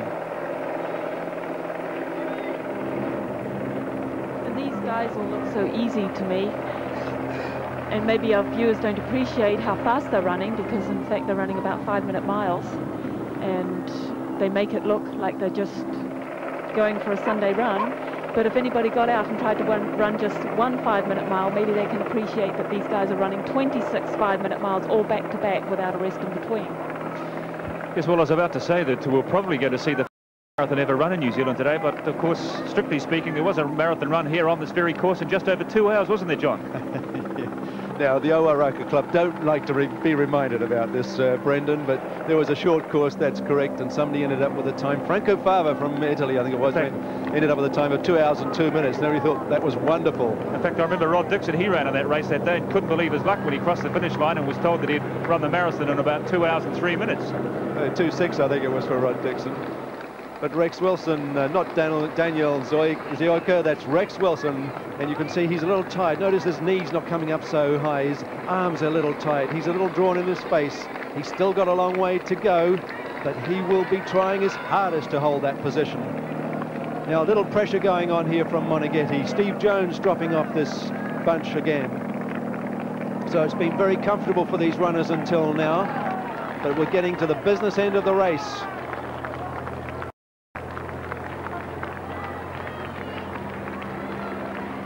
Back at St Heliers, which is the traditional conclusion of the great Auckland City Fun Run, Round the Bays Run, which ends here on this domain, and not surprisingly, it's here where most of the spectators have assembled to watch this race. Juma Ikangaa, who played a big hand in the first 10 kilometres of this race, but suddenly disappeared in the space of about 1 kilometre around at the turnaround point at Parnell. Now, he's about 300 metres behind these leaders at the moment. And again, another surge going on, probably the lift of the spectators, getting the runners excited again.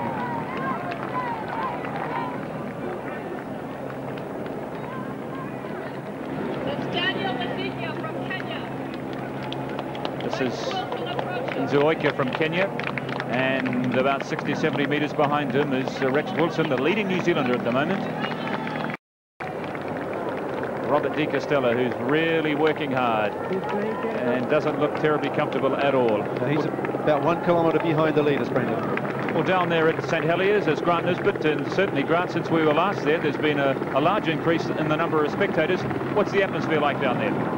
Oh, it's marvellous down here. Brendan, I'm just watching Rex Wilson go past me now, and I just had a look at the clock, and he is about 50 seconds now behind the leading bunch, and not looking as good as he did last time past, and who can blame him? It's a very humid day here in Auckland, as we said last time, but there is a significant breeze coming off the sea here, and I'm just trying to find if I can see any more New Zealanders coming through. The leaders went through here, St Heliers, about 1 minute ago. Rex Wilson, as I said, is about 50 seconds behind, and we haven't had any sighting of the other 2 New Zealanders in the race, John Campbell and Paul Herlihy. And I still can't see any of them, and we've been now for, what, a minute and a half since the leaders went past us here. But yes, tremendous excitement, and I'm sure there'll be even more excitement when the race finishes down here at St Heliers. Now, what's the wind like, Grant? It was seemed to be pretty strong the last time they were out there, but it possibly has died a bit, is it? Yes, I think possibly that's right. It was quite significant about half an hour or so ago, but it seems to have just dropped away just a little. But there is still considerable wind, certainly more than about the 3 knots that we had around about 6:30 that came up on the screen. It was a lot more than that, in fact, and I would say still 10 to 12 knots out here. We'll catch up with Grant Nisbet as soon as he gets some information on John Campbell and Paul Herlihy, who are expected to arrive in St Heliers probably in the next couple of minutes. Meanwhile, the leading bunch of runners have left St Heliers behind them and are heading back into the wind to Parnell with just over 12 kilometres of the race to go.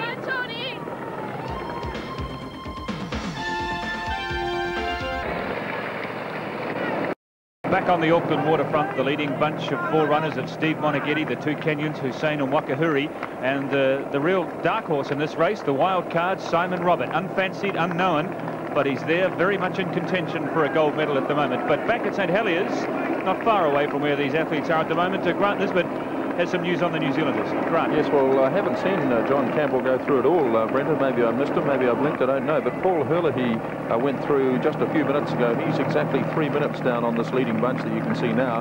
And Robert De Castella, in fact, was just a minute ahead of him. He was 2 minutes behind the main bunch. So De Castella obviously nowhere near in contention this time round. So Paul Herlihy about 3 minutes back, looking reasonable, one could say. And as I say, I haven't yet seen John Campbell, but I may just have missed him. But it's a long time now, so whether he's still in the race or not, I'm not exactly sure. Well, he might have stopped at his shop for a cup of tea because he lives only 100 metres or so from the course, but that's John Davis about Paul Herlihy, because these fellas are on about 2:10 pace, and if he's 3 minutes behind them, he must be pretty close to a personal best. That's correct. He's got a personal best of about just under 2:16, so he's running very well today.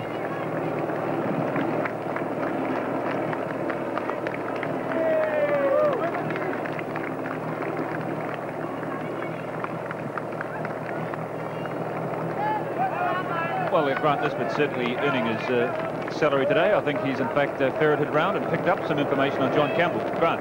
Yes, in fact, he's just run past me, Brendan. I'm not exactly sure how far down he is now. I forgot to look at the clock, but I think he would be 5 minutes down, 2 minutes behind Paul Herlihy, and not looking in great shape, I must say, but he's still in the race, and about 5 minutes off the pace, I think. So we've got a measure on all 3 New Zealanders in the race at the moment. Rex Wilson in the top 10. Paul Herlihy running 2:13, 2:14 pace, close to his personal best. And John Campbell, who finished 12th in this race 4 years ago at Edinburgh in 1986 when he ran 2:20, is probably running slightly faster than that today. But he'd probably be a little disappointed because he was expecting that he could run somewhere around about 2:12, 2:13, but he's not on that pace at the moment. But these fellows here are certainly on 2:10 at the moment. That's Steve Moneghetti, Simon Roberts, Douglas Wakiihuri and Ibrahim Hussein. I'm just so impressed with Steve Moneghetti today because he really has come on as a marathon runner. He runs with so much more confidence than he used to, being very well prepared, as I say, by his coach, Rabbit Wardlaw, as we call him. Steve Moneghetti, the boy from Ballarat, from that historic town, 100 kilometres west of Melbourne.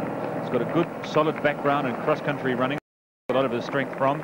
In fact, won the Australian Junior Cross-Country Championship in 1982, and that's when he first came into prominence on the Australian scene, and has been a senior at the World Cross-Country Championships for the past 5 years, and is the current Australian National Cross-Country Championships, and has a very strict regimen when it comes to his marathons. He only runs 1 a year. Ibrahim Hussein looks like he might be struggling a little bit to me. His stride has just shortened, his arms have come up, and he might be paying for that early pace.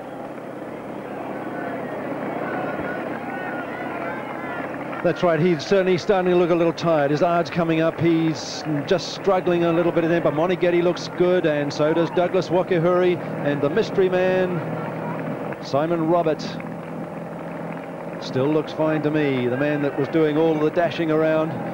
And he's really racing this. You can come into marathons with pace charts, with times written on your hand. If you looked at Simon Robert's hand, you wouldn't find any times on them at all. He's just come in here to treat it as a race. And Douglas Wakiihuri just pushing him out of the way because Simon Robert coming across to get a sponge. Moneghetti, 2 sponges. Keeping his legs cool, keeping his head cool. This man's starting to look tired. He's still running at a good pace. Steve Jones from Wales, coming through St Heliers Bay. You can see that Hussein starts to look as if he's going to drift off this pack, and Jones from Wales will be watching that, and that will be a spur to him lying in 5th place. Coming up to the 20-mile mark, and this is where it really starts to count. And you've got those runners at the back, Steve Jones, Rob De Castella, who have dropped off the pace, Ibrahim Hussein now, and this is where it's just, you've just got to gut it out. This is where you've trained for it. It's starting to hurt. just a mental game from now on, just a matter of keeping going. Usually at this part, you might have felt really springy at the beginning of the race, but the spring goes out of your legs and it's just a grind.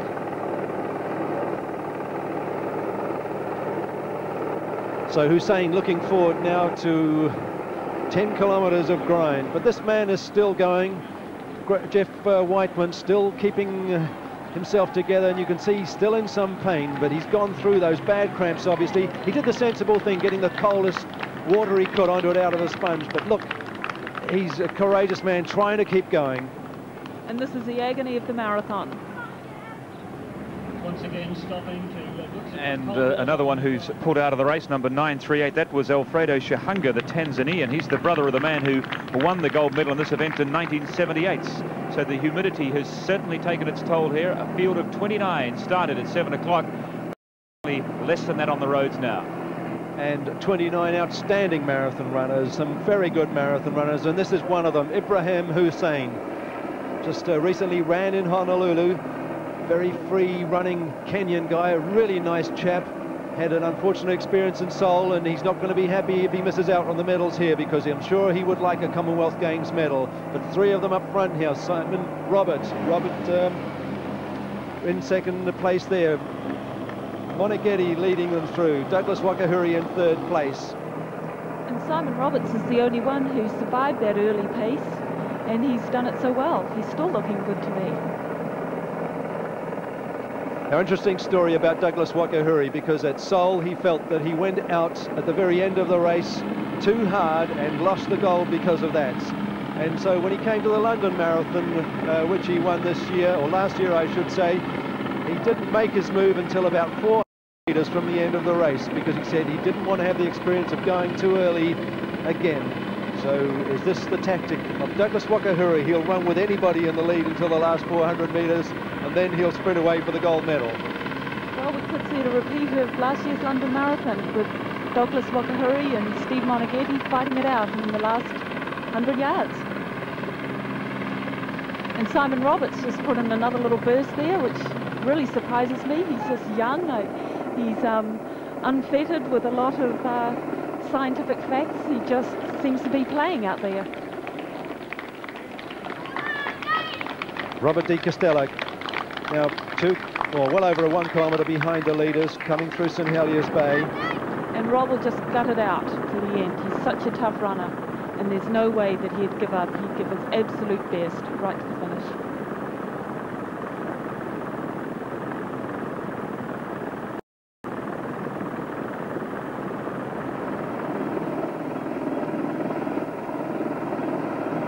When you look at Douglas Wakiihuri, it's hard to believe he's been running at this rapid pace for an hour and 40 minutes. He just looks so fresh and so controlled, and looks as if he's got plenty of energy left for the last 30 minutes. The real testing time in a marathon. They often say in these races, the race really begins at the 20-mile mark. It's all about what your body can withstand over the last 6 miles, and Douglas Wakiihuri looks in very good shape for the testing part of this race. Yes, that was a good old Lydiatism, if you like. He was the man that said to all of his marathon runners, you just stay in there for 20 miles and that's where you start the race from. But these three guys, I do like the look of them. They're all looking very well.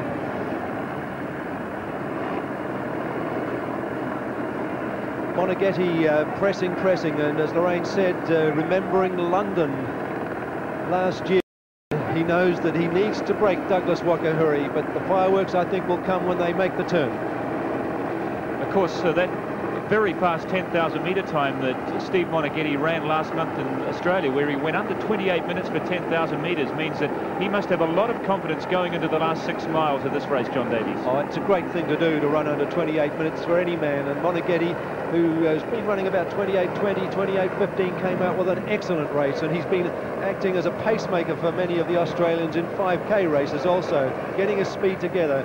So you do two things, I guess. One is you train for your strength, and in the end, you know you want a bit of speed, and Moneghetti's been doing that, working on his speed. He's got the strength, he's developed that over a number of years now of long running, and now he's tuned himself up with some great track races, and that certainly has, Brendan, given him good confidence for this race. In fact, he was originally down to run the 10,000 metres here as well, and when the entry list came out about a week ago for the 10,000 metres field, which you will recall was a straight final, Moneghetti was the fastest in the field. He ran the fastest time in the Commonwealth at 10,000 metres last year, and perhaps he did toy with the option perhaps of running both of those two events, the 10,000 metres and the marathon, but has wisely stayed with the race that he knows best this distance, the 42-kilometre journey, the marathon. We'll be back with more from the Auckland waterfront in just a moment. No change at the front of the field. It's still the same trio of Moneghetti, Wakiihuri and Robert. Australian, a Tanzanian and a Kenyan making their way towards Parnell, where they'll turn around and head back for the last section of this marathon, which has now been in progress for 1 hour and 45 minutes. So these fellows have about 25 minutes at the most left. And at the end of the race, one of them, of course, will collect a gold medal. And again, we're seeing a little surge here from Simon Robert, because the crowd on the bridge urged him. So he really reacts to crowds, and I think Wakiihuri and Moneghetti should watch out for him, because if Robert is in the finish with those and there's a crowd there, I think he'll be a danger man. Must be, I guess, frustrating, John, for Wakiihuri and Moneghetti, who know each other so well. And I guess if they just had each other to concentrate on, it would be a little easier. But they're probably a bit worried about this fellow. They don't know what he's capable of, or what he's going to do over the last 10 or 15 Ks. That's right. How fast will he be at the finish? How fast can he run 10 Ks? And what is his best marathon before? And these guys, as you say, will not know an awful lot about him. They'll know all about Steve Jones and so forth, and they'll know about each other, because they've competed against each other well in the past. So they'll be worried about him and not too sure how to handle him. It's amazing that he's still running so well when you consider that he ran 2 hours and 11 in the Honolulu Marathon just 6 weeks ago. It seems to defy all the beliefs of that you can't recover in 6 weeks from one marathon to the next. Well, he's new on the scene, 23 years of age. It's often the case in marathon running, and when you look at the statistics on men marathon runners in particular, you frequently find that their second marathon is the best one they ever run. And I think from memory, Steve Jones was one of those guys. He came out, ran a very good marathon, and then he came out and ran a world's best in Chicago some years ago.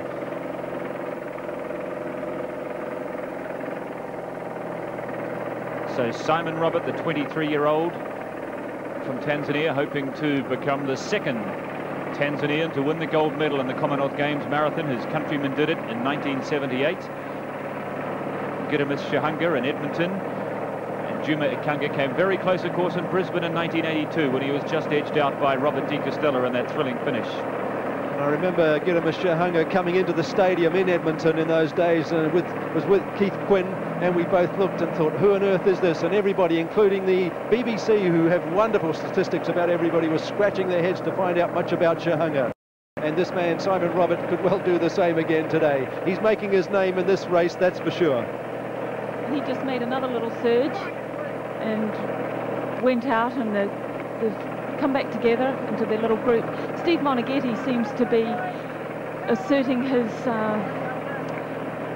himself in this race. He's been out in front for most of this 4-mile stretch, which has been into the headwind. Douglas Wakiihuri is just sitting in behind, just biding his time, I think. One of the advantages to running in front is that you don't really have to worry too much about the other runners. You can't see them, so your mind's not filled with a lot of thoughts about how they look, whereas the guys behind have to look at you, and if you're looking good, they start to get worried. I'm sure these guys are pretty much aware of who's where, though, in this little bunch. Well, just looking at the way they've lifted themselves up, I'd say Moneghetti was putting in a little bit of a burst then, starting to test people, and you can see Wakiihuri just easing up between those two.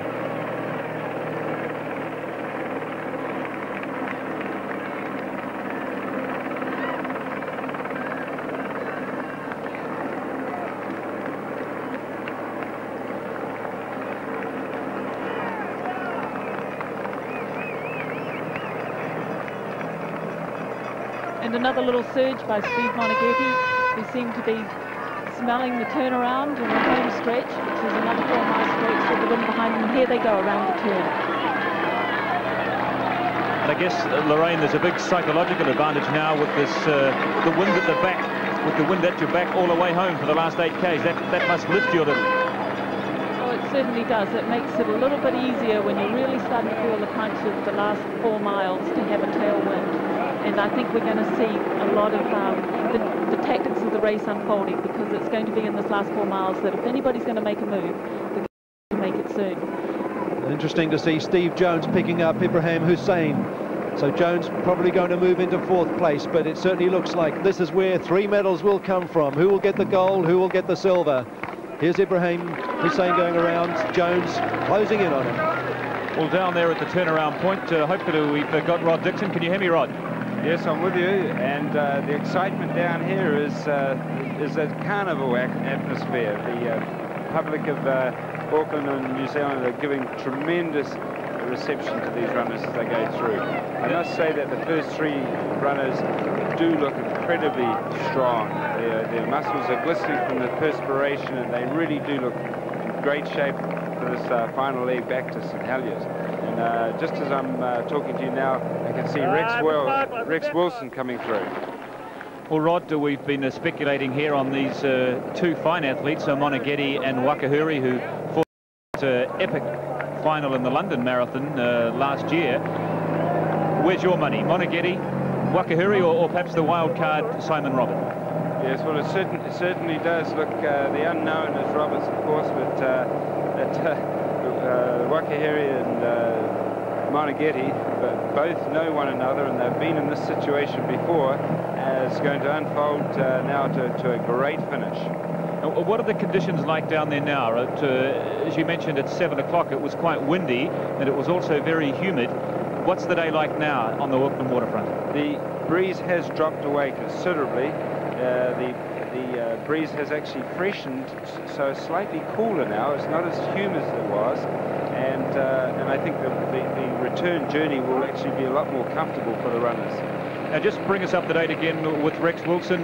Where do you figure he is? Is he still in the top 10? And how far down is he on the leading group? Oh, definitely. He would be a little over a minute down, and he's definitely in the top 8.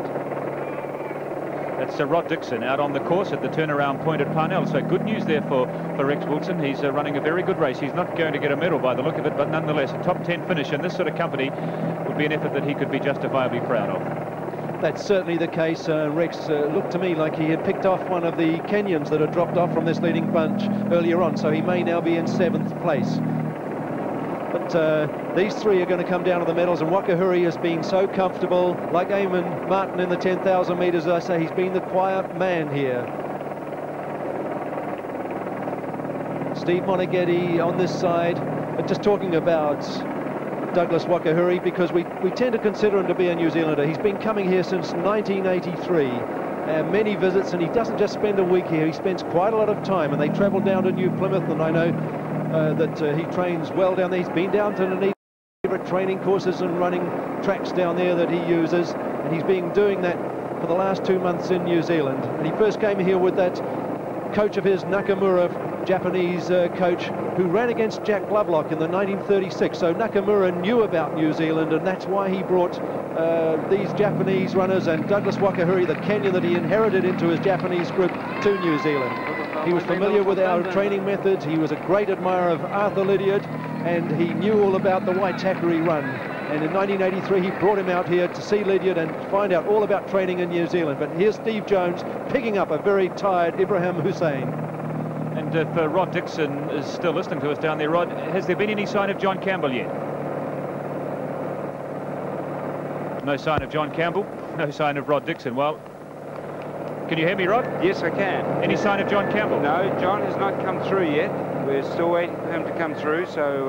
Well, we'll keep in touch, and as you hear something or see something of John Campbell, we'll catch up with you. Right. Meanwhile, back somewhere near the front, Hugh Jones and Ibrahim Hussein, who've been dropped off by Wakiihuri, Moneghetti and Robert, and those 2 now, I guess, are just hoping to finish and hoping that perhaps one of those leading 3 might fade over the last couple of kilometres and they could sneak through for a bronze medal, maybe. Now, these 2 guys know each other well. Steve Jones runs in America. Ibrahim Hussein runs in America on the road races, and you can see them talking to each other. And it's great to see Steve Jones just turning around to Hussein saying, come on, come on. So there's the encouragement of one tired runner to another. These guys are now hurting.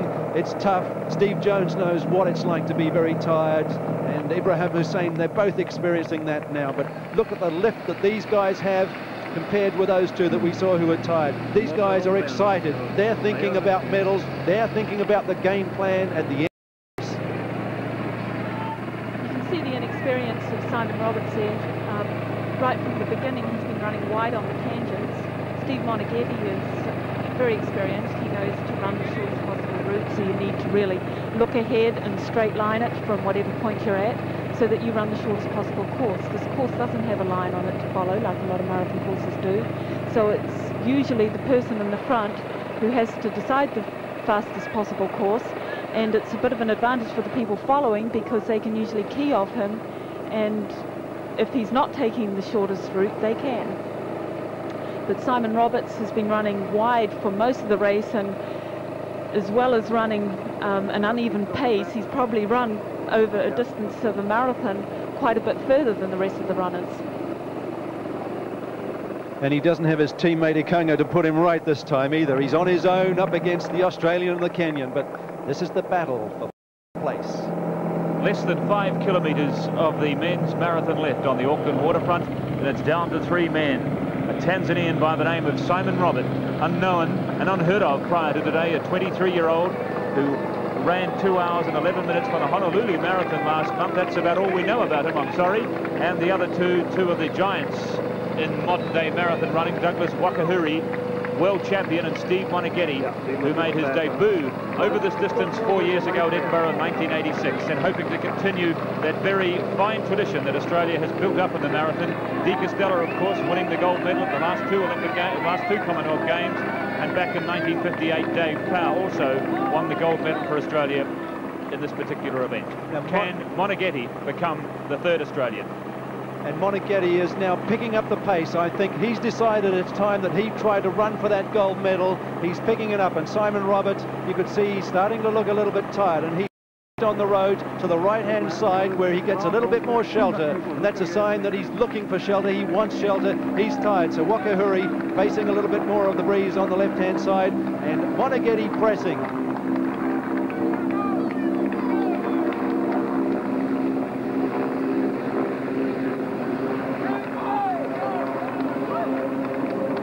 See Simon Robert just drifting off here. He's not taking any refreshment. His arms have dropped down, his palms have opened up. So it's down to 2 men, I think we can safely predict now, Steve Moneghetti and Douglas Wakiihuri. And Simon Robert, nonetheless, with still plenty of incentive here, because he's, of course, very much got control of the bronze medal. In fact, that's where his attention is going to be now, what's behind him rather than what's in front of him, because he knows that he's probably running for 3rd place in the bronze medal right now.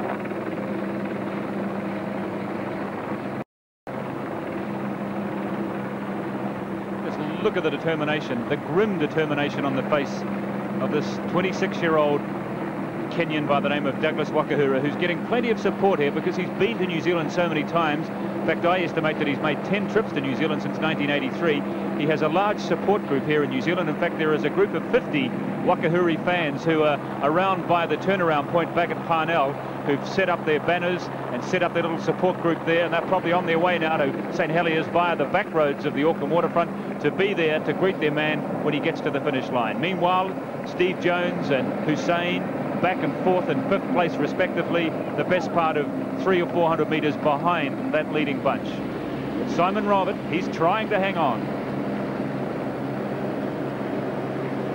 Steve Moneghetti took a drink at that last stop, and Douglas Wakiihuri decided not to. It's often a crucial time in the race, and it's a decision as to whether to take the drink and maybe lose a stride or two, but Steve Moneghetti seemed to take it so easily, right in his stride. He never missed a beat, actually, and probably that drink will hold him in good stead in the last mile or so. He looks really good to me. He looks like he's just taking it he's not taking it easy, but he was not at all uptight about taking a drink. I think, John Davies, Wakiihuri's getting a little frustrated with the tactics here of Robert, who's wandering all over the road. And I just detected a bit of friction between the two of them there. Well, when you get tired, you get angry. There's no doubt about it. Little things annoy you, and the way the other runners come across you annoy you. But Moneghetti, you can see picking it up. He's pacing it out. And interestingly, we thought Simon Robert was very tired. He knows how far he's got to go, and he's hanging in there. Steve Jones hanging in there for 4th place. Hussein, he's very, very tired. You can see his hands almost up to the tops of his shoulders. He's suffering very badly, and he's got another 5 Ks to go.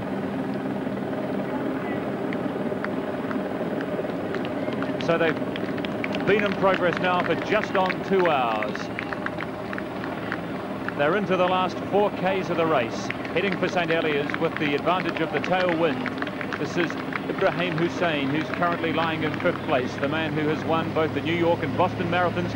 In fact, became the first African in 92 years to win the Boston Marathon when he did so in 1987.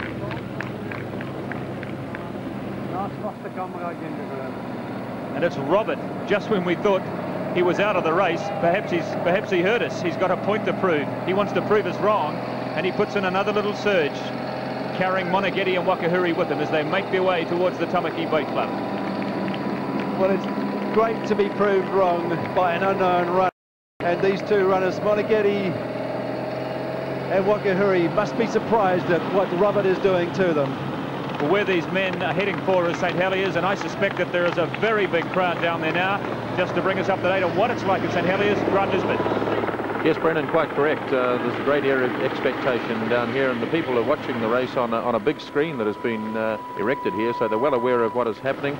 And I don't know whether they've got their favourites or not, but there certainly is a great air of expectation down here. The breeze has, as Rod said, dropped quite significantly, and in fact it is only a breeze now. It was a bit more of a wind previously, but conditions really quite favourable now for the runners, and we expect them here in about, what, 10 minutes' time, I suppose.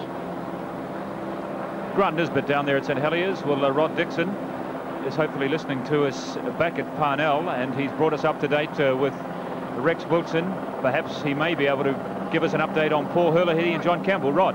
Yes, Brendan, we've sad news is Campbell has withdrawn from the race. It was at the Ngāpipi Bridge.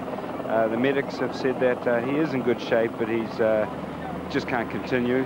And Paul Herlihy went through at 1 hour and 57. So that's nearly 5 minutes ago. We saw Paul go through, and Paul looks very tired, and it's going to be a long, hard road for him back to St Heliers. So when New Zealanders have trouble with these conditions on the Auckland waterfront on a humid day like this, you can imagine how much tougher it must be for many of the foreign runners, which only tends to enhance the wonderful performance from these three in particular, Moneghetti, Robert and Wakiihuri. And you couldn't wish for a better finish than this. Three of them, stride for stride, into the last 3 kilometres of the 1990 Commonwealth Games Marathon.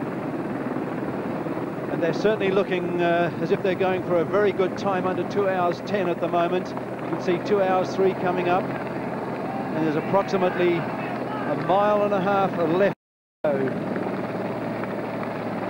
So will it be the boy from Ballarat, Steve Moneghetti, or will it be the unknown Simon Robert, or will it be the world champion who adds the Commonwealth title to his growing collection, Douglas Wakiihuri? I'm starting to feel a little worried about a bit for Douglas, because he seems to drift just a wee bit when those little surges are coming in from Moneghetti. Moneghetti pressing, he's the man that's trying to win the gold medal, he's the man that's looking, and he's moving over now to get another sponge or drink.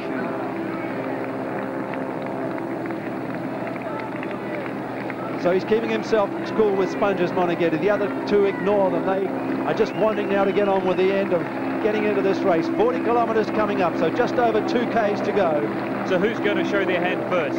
Will it be down to the last 100 metres? Will it be a repeat of the London Marathon in 1989 when Douglas Wakiihuri edged out Moneghetti by 3 seconds? I imagine that the thoughts of the closing stages of that race are going through the minds of both of them at the moment. It's all thinking in the mind of the finish, getting yourself excited, wanting to beat the other guys. You have to forget about your tiredness, get the adrenaline up, and when they see the finish, when they get round this next corner and they can look down towards St Heliers Bay, they know what it's all about, and we'll see them lift themselves. But Wakiihuri, you can see, has sort of got himself into another little gear now. He's sort of picked himself up, and he's on the shoulder of Moneghetti.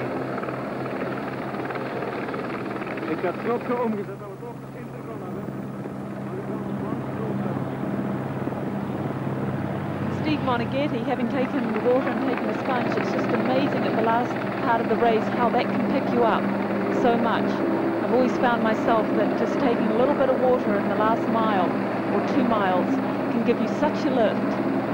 And I think that he thinks he can afford to take the time to do that, and I think it's really wise at this point. Douglas Wakiihuri is not taking any concentrating, I think, on the end of the race, and he doesn't want to waste a precious second. Less than 2 kilometres of the race to go, going through the 40-kilometre mark in 2 hours, 3 minutes and 41 seconds. So they're still on about 2:10 pace. And in the mind of Steve Moneghetti must be the London Marathon finish, when at this point they were just like this. And he really got blitzed by this man, Douglas Wakiihuri. But he's also got to think about Simon Robert in here also. How good is Simon Roberts? How well can he run? How excited will he be at the finish? Has he got a good sprint?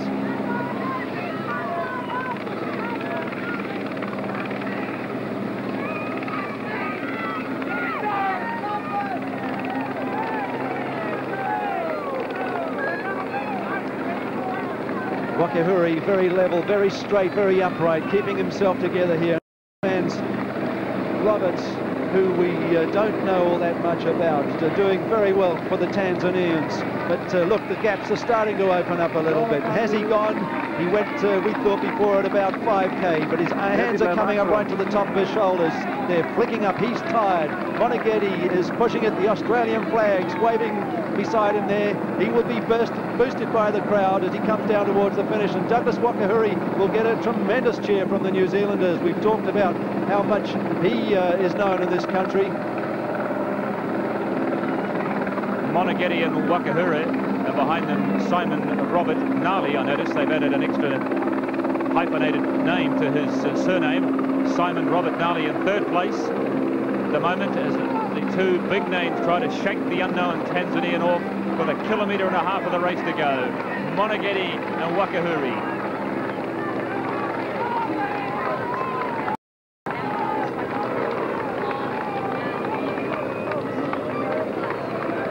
No doubt that Moneghetti and Wakiihuri will be pleased to have got rid of this man, because they don't have to think about him now. So it comes down to the two of them, and Wakiihuri won that London Marathon by 3 seconds from Steve Moneghetti.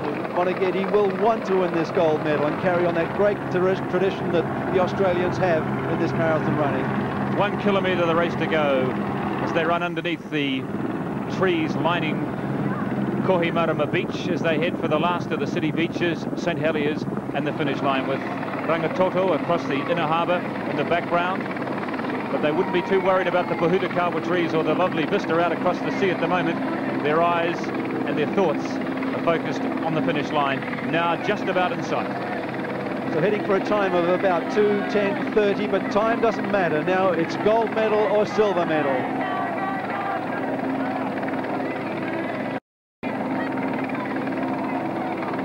Again, he looks like he's almost got a little smile on his face. I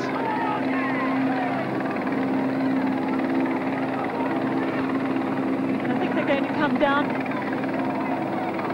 Again, he looks like he's almost got a little smile on his face. I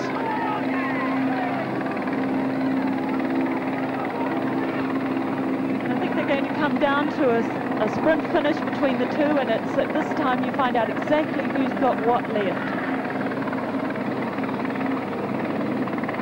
Well, we mentioned before how well Steve Moneghetti has been running on the tracks in recent times, having gone under 28 minutes for 10,000 metres. But hello, is this it? Is this the moment for Douglas Wakiihuri with less than 1 kilometre to go? Now the wind is coming in off the sea, and you saw as soon as Wakiihuri went in the lead, Moneghetti came over onto this side of him to get as much shelter as he could. So we're down into about the last 800 metres. Wakiihuri just becoming a little more aggressive, but he still hasn't unleashed his sprint yet. But he's put the pressure on Moneghetti. Moneghetti looking around behind him. That's a bad sign. See Moneghetti's coach in the background, Rabbit Wardlaw, shouting at him. Tanzanian in third place, Wakiihuri, Moneghetti.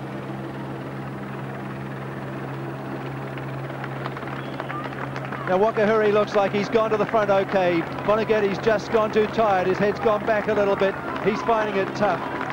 I think he needs to be worried about this man, Simon Robert, behind him, perhaps.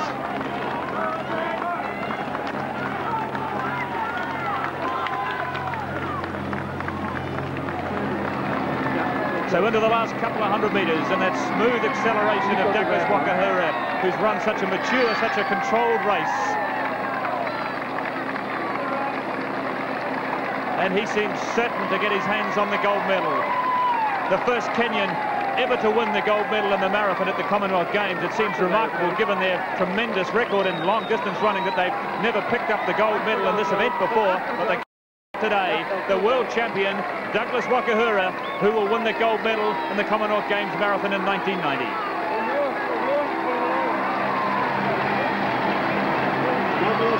Getting a tremendous reception, a man who's really adopted New Zealand as one of his homes away from home in recent years. He's got a big following in New Zealand, a very popular victory to the man who can probably lay claim now to being the world's #1 marathon runner. Douglas Wakiihuri wins the gold medal in 2 hours, 10 minutes and 26 seconds. And in the virtual repeat of the London Marathon in 1989. Just a couple of seconds behind comes Steve Moneghetti and the Tanzanian Simon Robert Naali, absolutely delighted. He's come out of nowhere and won a bronze medal for his country.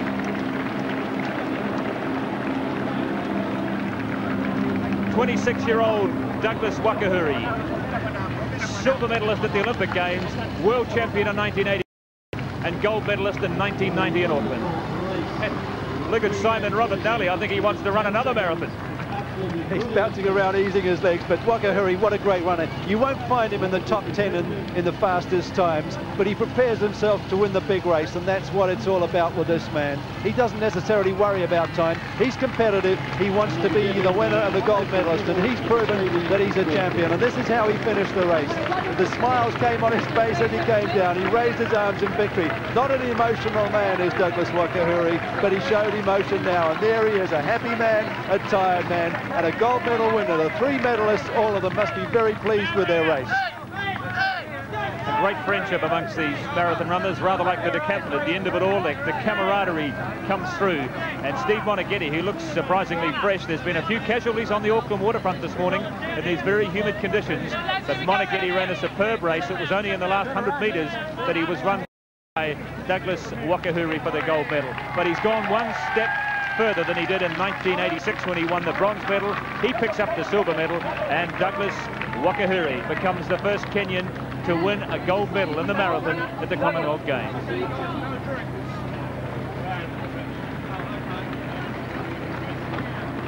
Kenya pick up their second gold medal here at these games. Julius Kariuki winning the steeplechase a couple of days ago, and now Douglas Wakiihuri in a time of 2 hours, 10 minutes and 27 seconds. He has run faster than that, and this, I suspect, is the 4th place getter, Steve Jones.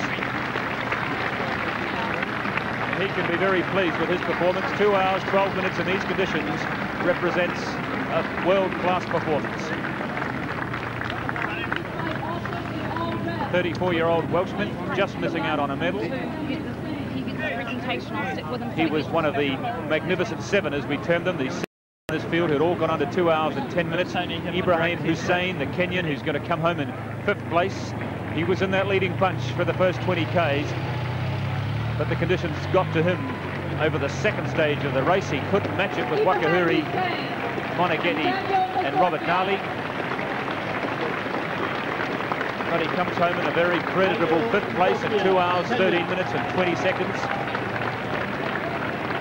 And shortly we should be seeing Rex Wilson. In fact, I think I heard his name on the public address system. He can't be far away from the finish. Let's hope we see him. There's the other Kenyan finished in 6th place, and here's Rex Wilson coming in 7th, Brendan. Well, let's have a look at that time. That's a good time for Rex Wilson. He ran 2 hours and 12 minutes in his first marathon at Long Beach last year. That's a very good performance indeed from Rex Wilson. 2 hours, 13 minutes and 52 seconds for 7th place. No doubt about it. We should be very proud of Rex under these difficult conditions. He went out and tried to put it with the leaders at the front of the race. He made it a competitive race, and he's finished. And here comes this man that had so much trouble in the middle of the race. Geoffrey Wightman coming in 8th place. That's a personal best for him too, 2 hours, 14 minutes. He overcame that horrible patch in the middle where he was suffering from cramp and dehydration. And his perseverance paid off. Perseverance, such an important quality you must have when you want to run these marathons. Tough for me, but we had a lot of wind, which is just normal. I used to train on this coast, so I was expecting some wind. But there was a lot of humidity today than other days. It's a rerun of the London Marathon. Yeah, it's very Well, we caught a few words there from this impromptu press conference that Douglas Wakiihuri seems quite happy to conduct just a couple of minutes after this race, dealing with the world's press with the sophistication of a man who can mix comfortably in many different cultures. As we said before, he can speak Swahili, he can speak English, he can speak Japanese, and I also understand from a member of his support group who's been in contact with us over the last half an hour that he also speaks a bit of French and Swedish. Not just a gifted athlete, but a gifted linguist as well. That's the scene from high above, looking down on the course here, looking along the course that they've been running for the last 2.5 hours, along the city beaches, out to St Heliers, the finish line. That big domain that you can see there is where the Auckland City to Surf Run finishes, and it's also the venue today for the conclusion of the marathon. Just repeating the news that Rex Wilson has finished, I think it was in 7th place, did we say, John? 7th place in 2 hours, 13 minutes and 23 seconds. Paul Herlihy is still out on the course, and sadly, John Campbell pulled out of the race over the second half. We understand probably suffering from dehydration and cramp. It's the Welshman, I think, Steve Brace. Second of the two Welshmen coming in. Behind his more renowned compatriots, Steve Jones, who finished in 5th place, and Brace probably finishing in about 9th or 10th place. So there it is. It was a wonderful race here this morning. Wonderful because it wasn't until the last 100 metres we knew where the medals were going. And we can thank Steve Moneghetti, Simon Robert Naali from Tanzania, and also, of course, these two men, Douglas Wakiihuri and Robert Di Castella and Juma Ikangaa, who played an important part in the first 10Ks, the two men that fought out the 1982 marathon in Brisbane. But it wasn't to be their day today. It belonged to Douglas Wakiihuri. He won the gold medal. Steve Moneghetti won the silver medal. Simon Robert Naali from Tanzania took the bronze.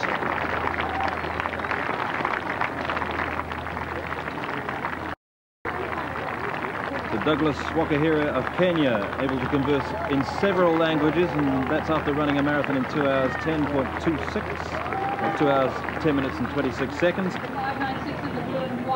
Let's go back to Brendan Telfer now. Well, we're just waiting here in the hope that we might see poor Herlihy finish. He was running on about 2 hour 14, 2 hour 15 pace at the 30k mark, so he's obviously slowed down a bit over the last 10Ks. But if he's still in the race, he shouldn't be far away from the finish line. This is Moqhali from Lesotho coming in to finish. I read where these guys had a carbohydrate loading hangi a couple of days ago to prepare for the event. Di Castella and Ikangaa still out on the course, along with 598 Ernest Tjela from Lesotho, approaching St Heliers and the finish line. Di Castella, who won the gold medal in the last two competitions at Edinburgh in '86 and in his home country in Australia in 1982, looking for an unprecedented third gold medal today, but not to be.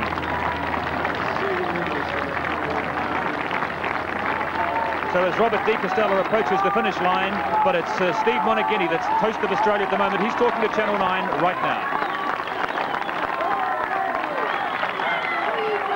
Well, we understood he was about to speak to Channel 9 on his performance today. We might catch up with Moneghetti in just a moment. In the meantime, let's just bring Robert Di Castella, Ikangaa and Tjela home. And they're having a little race all of their own. And a smile, I think, on the face there of Di Castella. Ikangaa this time manages to get, there's a certain irony there, manages to get the better of Robert Di Castella, and I think the Australian can see that. His thoughts probably going back to 1982 when he reversed the roll and ran down the gold medal. Robert Di Castella finishes, but let's hear from Steve Moneghetti. Down the tracks in London, but obviously just too good again on the day. There was obviously nothing you could do. Was it a very tough race in these conditions? Well, I was trying to do something. I was trying to run harder, but the legs just wouldn't go. So it was fairly humid out there, but perfect conditions really, and nice breeze off the bay, and just, I can't complain. I had a good race and it was just better on the day. Were you happy with the time? Yeah, that's pretty reasonable. I said to my wife this morning, Tanya, I said it'll be around 2:10, and okay. you know, if I had ran 2:10, I would have won it. So I think that's pretty reasonable. It's got a fairly fast course. Congratulations, Steve. Another world-class performance there from Steve Moneghetti, who only runs one marathon a year. That's only the 5th marathon he's run in the last, well, in fact, since he ran his first marathon 4 years ago. And every one of them has been a very high finish. He's never done worse than 5th, and he's never run slower than 2 hours and 12 minutes. As Douglas Wakiihuri makes his way to the recovery tent. He's limping a little bit, Brendan, so he has knocked his legs around. He may have a little blister or something, but after you've run 42 kilometres, you're allowed to do that. And there's Bigboy Matlapeng from Botswana. We remember him from Edinburgh in 1986 when he finished 14th in the marathon there in 2 hours and 20 minutes, and he's going to finish in exactly the same time 4 years later here in New Zealand. Yes, and Bigboy works for a mining company in his country in Botswana, and he became a great friend of the New Zealanders in 1986 in Edinburgh, and always came around with the New Zealand team when we went to functions. So still no sign of Paul Herlihy, unless we may have missed him while we're away at the interview. I thought he probably would have finished by now. Motsemme Kgaotsang also from Botswana coming in, 2 hours 20:45. Everybody coming in now, of course, is very tired. Certainly Steve Moneghetti looked remarkably fresh, and interesting to hear that he wasn't by either the wind or the humidity. Well, that is good, and I think the course played a good part in making this such a good contest today. Got the good runners here, and it provided a very fair course for everybody. And of course, marathon runners throughout New Zealand who compete in things like the Rotorua Marathon and so on in their thousands know what it's to be like to be tired at the end of a marathon.